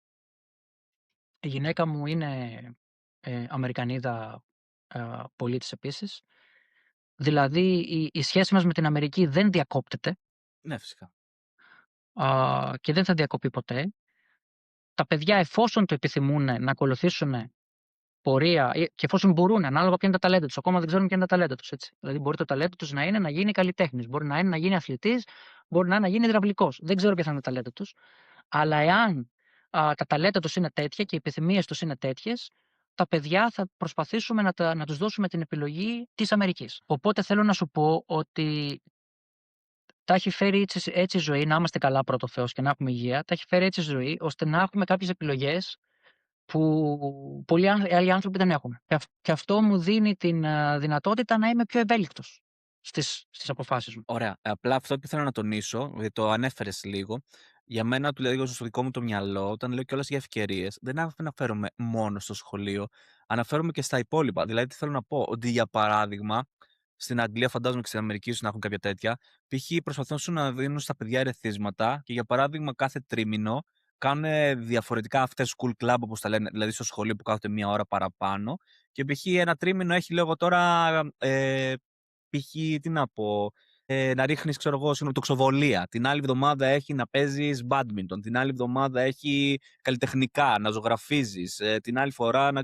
Δηλαδή, νομίζω ότι αυτά είναι ανήκουστα για Ελλάδα και δηλαδή ότι αυτό στα πρώτα 2-3 χρόνια στην ουσία δοκιμάζεις 50 διαφορετικά πράγματα, ώστε όντως προσπαθούν να βρούνε πού έχει κλείσει το κάθε το παιδί. Και μετά, π.χ. θα σου πούνε ότι ξέρεις τι, το παιδί σου, Λεωνίδα, έχει κλείσει π.χ. στη ζωγραφική. Το παιδί σου αυτό έχει κλείσει, ξέρω εγώ, στο συγκεκριμένο άθλημα, στο ποδόσφαιρο, στο μπάσκετ, σε όποιο είναι και αυτό. Και θέλω να πω ότι αυτό ότι παίρνει δηλαδή αυτά τα ερεθίσματα, που νομίζω ότι αυτό είναι το πιο σημαντικό στις μικρές ηλικίες, και μετά φυσικά όταν φτάνουν σε αυτό το σημείο, μπορείς π.χ. και εσύ να τα γράψεις, λέγω τώρα, στο συγκεκριμένο π.χ. άθλημα ή στο συγκεκριμένο εξωσχολική δραστηριότητα και να το ακολουθήσουν. Δηλαδή, από αυτήν την άποψη πιστεύω ότι δηλαδή έχουμε πολλή δουλειά να κάνουμε στο ελληνικό εκπαιδευτικό σύστημα. Αυτό ήθελα να τονίσω. Μπορεί. Κοίτα, η αλήθεια είναι δεν ξέρω πόσο πολύ έχουν αλλάξει τα πράγματα σε αυτόν τον τομέα. Αυτό που μπορώ Ναι. να σου πω είναι ότι τουλάχιστον στην περιοχή που μένουμε εμείς, που βασικά μένουμε στο πατρικό σπίτι στο οποίο γεννήθηκα και μεγάλωσα, στο Πανετόλιο, πολύ κοντά στο Αγρίνιο, έχει πάρα πολλές τέτοιες δραστηριότητες. Ας πούμε, το Αγρίνιο αυτή τη στιγμή, να το πω γιατί το έχουν και ξαδέρφια μου και νιώθω πολύ περήφανος, το Αγρίνιο αυτή τη στιγμή έχει ένα εργαστήριο ρομποτικής τέτοιο που δεν υπάρχει άλλο α, σε όλη την Ελλάδα, και δεν το λέω δίκη υπερβολής τώρα, το εννοώ, δηλαδή με βραβεία διεθνή, τέτοιο που δεν υπάρχει άλλο όχι στην Ελλάδα, δηλαδή εφάμιλο των καλύτερων στην Ευρώπη. Έχει κάθε πιθανή δραστηριότητα που θα μου πεις, που φυσικά ταιριάζει με τα ελληνικά δεδομένα. Badminton μπορεί να μην έχει, αλλά κάθε πιθανή δραστηριότητα που μπορεί να σκεφτείς την έχει. Η γυναίκα μου είναι εκπαιδευτικός από μόνη της, οπότε και αυτό λίγο μου δίνει την ευελιξία και να νιώσω λίγο πιο άνετα ότι κάποια πράγματα παρακολουθούνται. Δηλαδή, η γυναίκα μου σκέφτεται πολύ διαφορετικά όσον αφορά στα παιδιά. Δηλαδή, πηγαίνουμε, ας πούμε, στον νηπιαγωγείο και έχει ήδη στο μυαλό της τι εκπαιδευτικό υλικό ακολουθούν, τι κάνουν κτλ. Οπότε και δεν έχω, να σου πω την αλήθεια, καταλάβει από τη γυναίκα μου, η οποία ξέρει το εκπαιδευτικό σύστημα της Νέας Υόρκης, δούλευε 10 πλάς χρόνια στα δημόσια σχολεία της Νέας Υόρκης, δεν έχω καταλάβει μέχρι ό,τι έχει δει μέχρι στιγμής να θεωρεί ότι τα σχολεία μας στην Ελλάδα, προφανώς αυτά που έχει υπόψη της, έτσι, υστερούν από τα σχολεία στη Νέα Υόρκη. Πολύ ωραία. Κλείνοντας, να σε πάω λίγο και προς τα πιο γενικά και εντάξει, δεν θέλω να κάνουμε προφανώς πολιτική συζήτηση, απλά να πούμε έτσι 5 βασικές κουβέντες. Αρχικά, γυρνώντας πίσω στην Ελλάδα, εντάξει, δεν έχεις πολύ καιρό ακόμα, ας πούμε κανένα χρόνο, αν καταλαβαίνω καλά. Σε έχει προβληματίσει κάτι, υπάρχουν κάποιες δυσκολίες που σε έχει αντιμετωπίσει, που δεν περίμενες να τις αντιμετωπίσεις? Δεν έχω μπει ακόμα καλά στην Οκ. επαγγελματική ζωή στην Ελλάδα, και αυτό είναι κάτι το οποίο μου βάζει ένα περιορισμό να σου απαντήσω αυτή την απάντηση. Για Και στην παράδειγμα, τώρα καθημερινότητα, οτιδήποτε. ενώ Γραφειοκρατία. ξεκινάω τώρα το ιατρείο μου, πρώτο ο Θεός μέχρι το καλοκαίρι θα το έχω έτοιμο, βρήκα το χώρο, τον νίκησα, πολύ εύκολα έβαλα αρχιτέκτονα να ξεκινήσει τις δουλειές. Έχω έναν εξαιρετικό λογιστή, ο οποίος είναι, ξέρω εγώ, καλύτερος από αυτούς που είχα στη Νέα Υόρκη. Με όποιους έχω συνεργαστεί μέχρι στιγμής, Ωραία. είναι του ίδιου επίπεδου ή καλύτερου επίπεδου από αυτούς τους οποίους έβρισκα στη Νέα Υόρκη. Δεν έχω αντιμετωπίσει κάποιο πρόβλημα μέχρι στιγμής, αλλά έχω τον περιορισμό ότι δεν έχω μπει για τα καλά Ναι. στο επάγγελμα, το οποίο είναι ένα βασικό κομμάτι της ζωής. Δηλαδή, τους τελευταίους μήνες, όταν είμαι στην Ελλάδα, περνάω χρόνο με την οικογένειά μου. Δηλαδή, η ζωή μου δεν είναι η ζωή για την ώρα του μέσου ανθρώπου που αντιμετωπίζει δυσκολίες. Αν σήμερα ήταν ένας. Εντάξει, τώρα θα ξεκινήσω μεγάλη συζήτηση, αλλά μπορείς να την κάνεις όσο πιο σύντομη μπορείς. Ένας νέος που αρχικά σκέφτεται να μπει, λέγω τώρα, σε ιατρική ή ΣΑΣ. Τι θα τον συμβούλευες? Κοίτα να δεις. Είναι πόδινο τώρα αυτό και θα ακουστεί περίεργα, αλλά θα σου το πω ακριβώς όπως είναι και ειλικρινά. Με παίρνει πάρα πολύ κόσμος, ειδικά τα παλιότερα χρόνια, για την στρατιωτική ιατρική.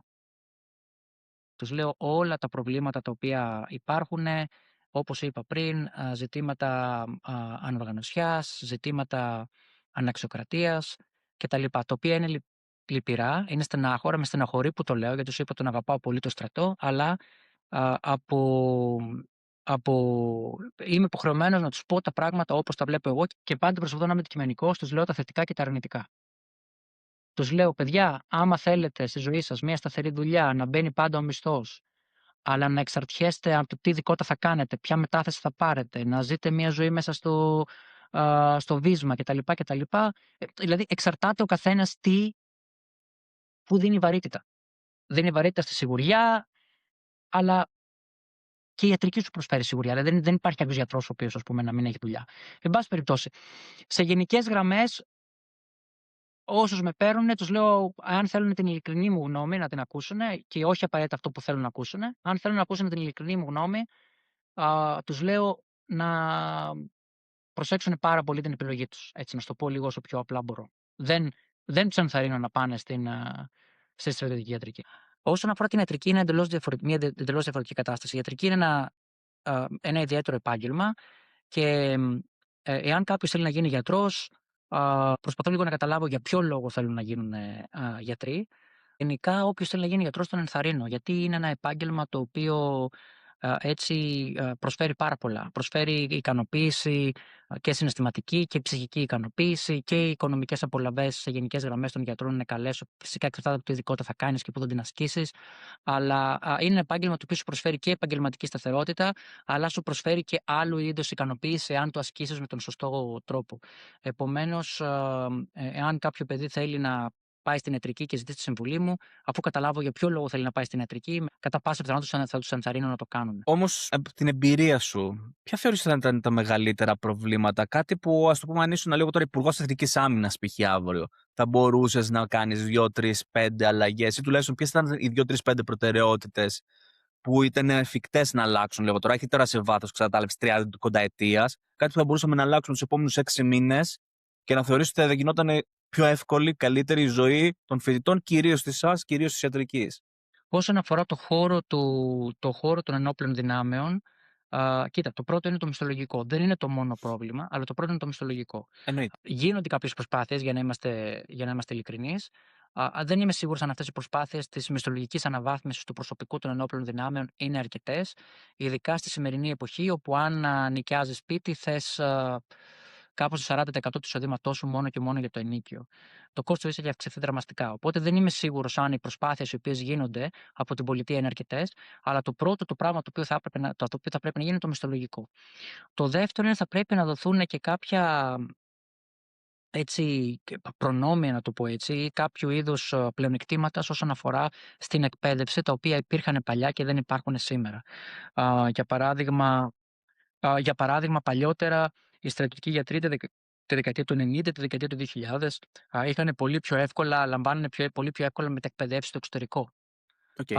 Το οποίο εκείνη την εποχή θεωρούνταν άδικο για τους άλλους. Αλλά όμως, όπως έδειξε η ιστορία, όλα αυτά τα πλεονεκτήματα ήταν απαραίτητα για να κρατηθεί η στρατιωτική ιατρική ψηλά και για να θέλει ο κόσμος να πηγαίνει στη στρατιωτική ιατρική. Δηλαδή, χωρίς αυτά τα πλεονεκτήματα, ο κόσμος δεν έχει κανένα λόγο να πάει στη στρατιωτική ιατρική. Επομένως, θα δούλευα και στα μισθολογικά ωφέλη, αλλά θα δούλευα και σε άλλα ωφέλη, όπως για παράδειγμα τα εκπαιδευτικά, τα επιστημονικά ωφέλη. Και το τρίτο, το οποίο ακούγεται εύκολο, αλλά δεν ξέρω κατά πόσο είναι εύκολο να υλοποιηθεί, είναι ότι χρειάζεται πολύ καλύτερη διαφάνεια. Χρειάζεται πολύ καλύτερη διαφάνεια στο πώς λαμβάνονται αποφάσεις για το πώς κάποιος παίρνει μετάθεση, πώς κάποιος παίρνει την ειδικότητα, τη μετεκπαίδευση και κυρίως χρειάζεται οργάνωση, ούτως ώστε να μπορεί να προβλεφθεί το τι θα σου ζητηθεί να κάνεις στο μέλλον. Τι εννοώ? Ότι δεν γίνεται να περιμένεις τελευταία στιγμή για να μάθεις πότε πήρες μετάθεση, όταν έχεις οικογένεια και πρέπει να μεταφέρεις, ας πούμε, παιδιά και οικογένεια. Θα πρέπει να υπάρχει πραγματικά, θα πρέπει οι επιτελείς να μπορούν να δουν το μέλλον και να ξέρουν, να σου προσφέρουν σταθερότητα της ζωής σου. Να ξέρουν δηλαδή ότι τα επόμενα χρόνια αυτό αναμένουν από σένα να κάνεις. Όχι, όχι να το μαθαίνεις τον προηγούμενο μήνα. Και φυσικά δεν αναφέρομαι σε καταστάσεις έκτακτες, έχουμε μια έκτακτη κρίση. Ναι, φυσικά. Μιλάμε για τακτικές καταστάσεις. Αυτά είναι στα οποία θα δούλευα. Μισθολογικά ωφέλη, άλλου είδους ωφέλη όπως εκπαιδευτικά, επιστημονικά, μεγαλύτερη διαφάνεια στο πώς λαμβάνονται οι αποφάσεις, δηλαδή μεγαλύτερη αξιοκρατία και καλύτερη οργάνωση και σχεδιασμό στο τι περιμένουν από τα στελέχη να κάνουν για την υπηρεσία τα επόμενα χρόνια. Ωραία. Και τώρα θα σου κάνω και μια προβοκατόρικη ερώτηση. Γιατί όχι στον ΕΣΥ, γιατί ιδιωτικό? Ο λόγος που αυτή τη στιγμή διάλεξα το ιδιωτικό επάγγελμα στο Αγρίνιο και όχι το ΕΣΥ είναι γιατί αυτή τη στιγμή χρειάζομαι ευελιξία. Δεν νιώθω έτοιμος να σταματήσω εντελώς τη δουλειά μου στην Αμερική και για να μπορώ να συνεχίσω τη δουλειά μου στην Αμερική έστω part-time χρειάζομαι ευελιξία.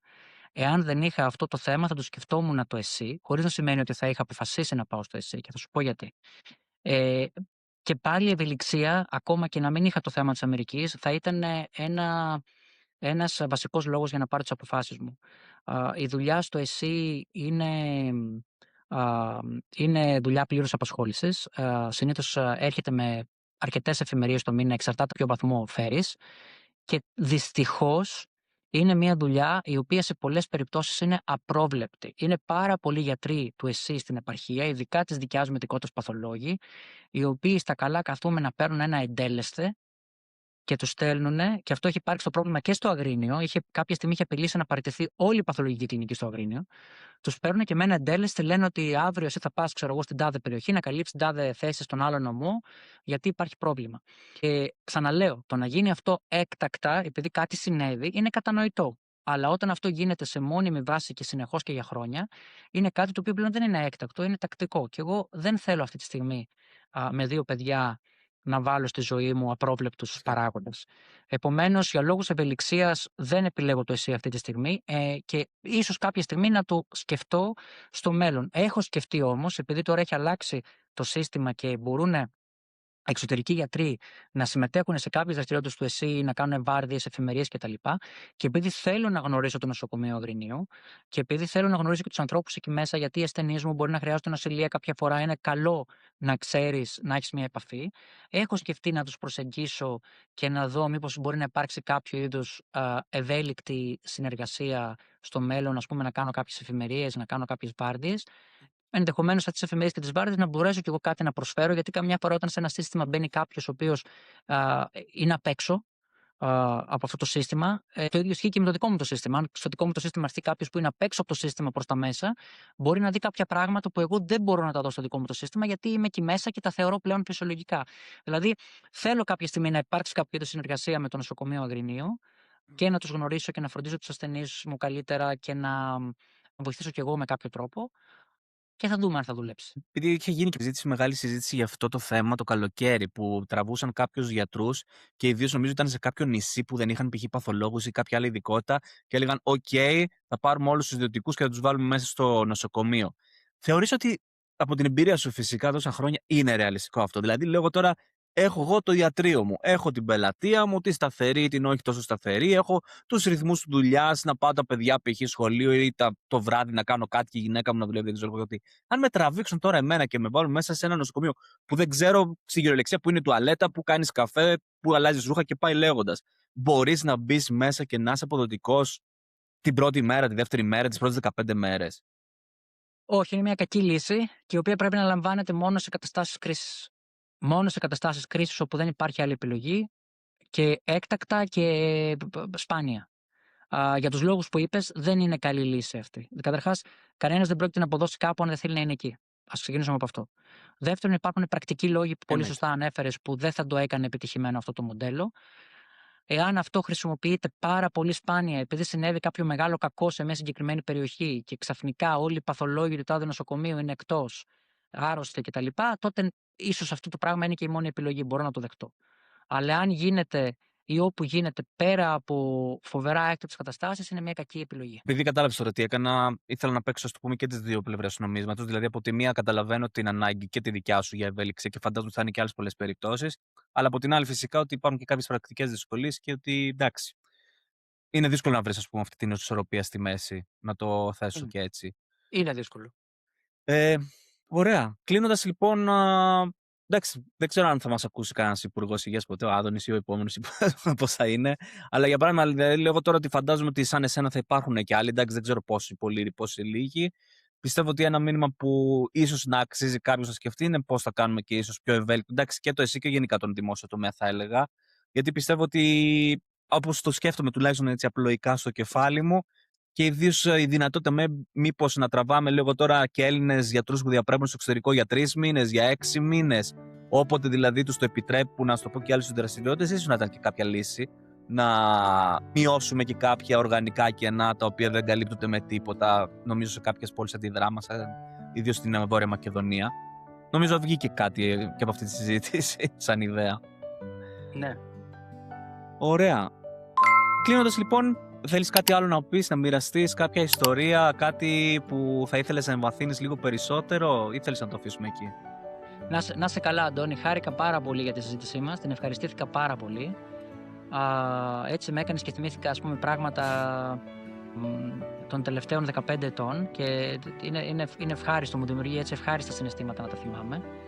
Και έτσι ένα μεγάλο δρόμο, ο οποίος φαίνεται ακόμα μεγαλύτερο αυτό το χρονικό διάστημα από 15 χρόνια. Είναι ένας μεγάλος δρόμος με σκαμπανεβάσματα και με πολλές δυσκολίες και με πολλές προκλήσεις, όπως κάθε άνθρωπος στη ζωή του, αλλά με επιμονή, υπομονή και με τύχη πολλές φορές τα πράγματα πάνε προς τη σωστή κατεύθυνση και σε ευχαριστώ για αυτή τη συζήτηση. Δικιά μου ευχαρίστηση και ελπίζω να δώσαμε και τη τροφή για σκέψη τουλάχιστον. Ελπίζω και σε νεότερες γενιές που θα σκέφτονται ίσως σας ή κανονική ιατρική ή θα σκέφτονται π.χ. να μείνω Ελλάδα ή να φύγω εξωτερικό και να καταλάβουν λίγο και τις προκλήσεις και τις δυσκολίες φυσικά που ίσως να αντιμετωπίσουν. Οπότε ευχαριστώ πολύ για αυτή τη συζήτηση και φυσικά ευχαριστώ και όλους τους ακροατές όσους έφτασαν σε αυτή την μακροσκελή τέλος πάντων τοποθέτηση που κάναμε σήμερα. Ευχαριστώ πολύ όλους και εσένα φυσικά, Λεωνίδα. Καλή συνέχεια. Να είσαι καλά, Αντώνη, να είσαι καλά. Καλή συνέχεια.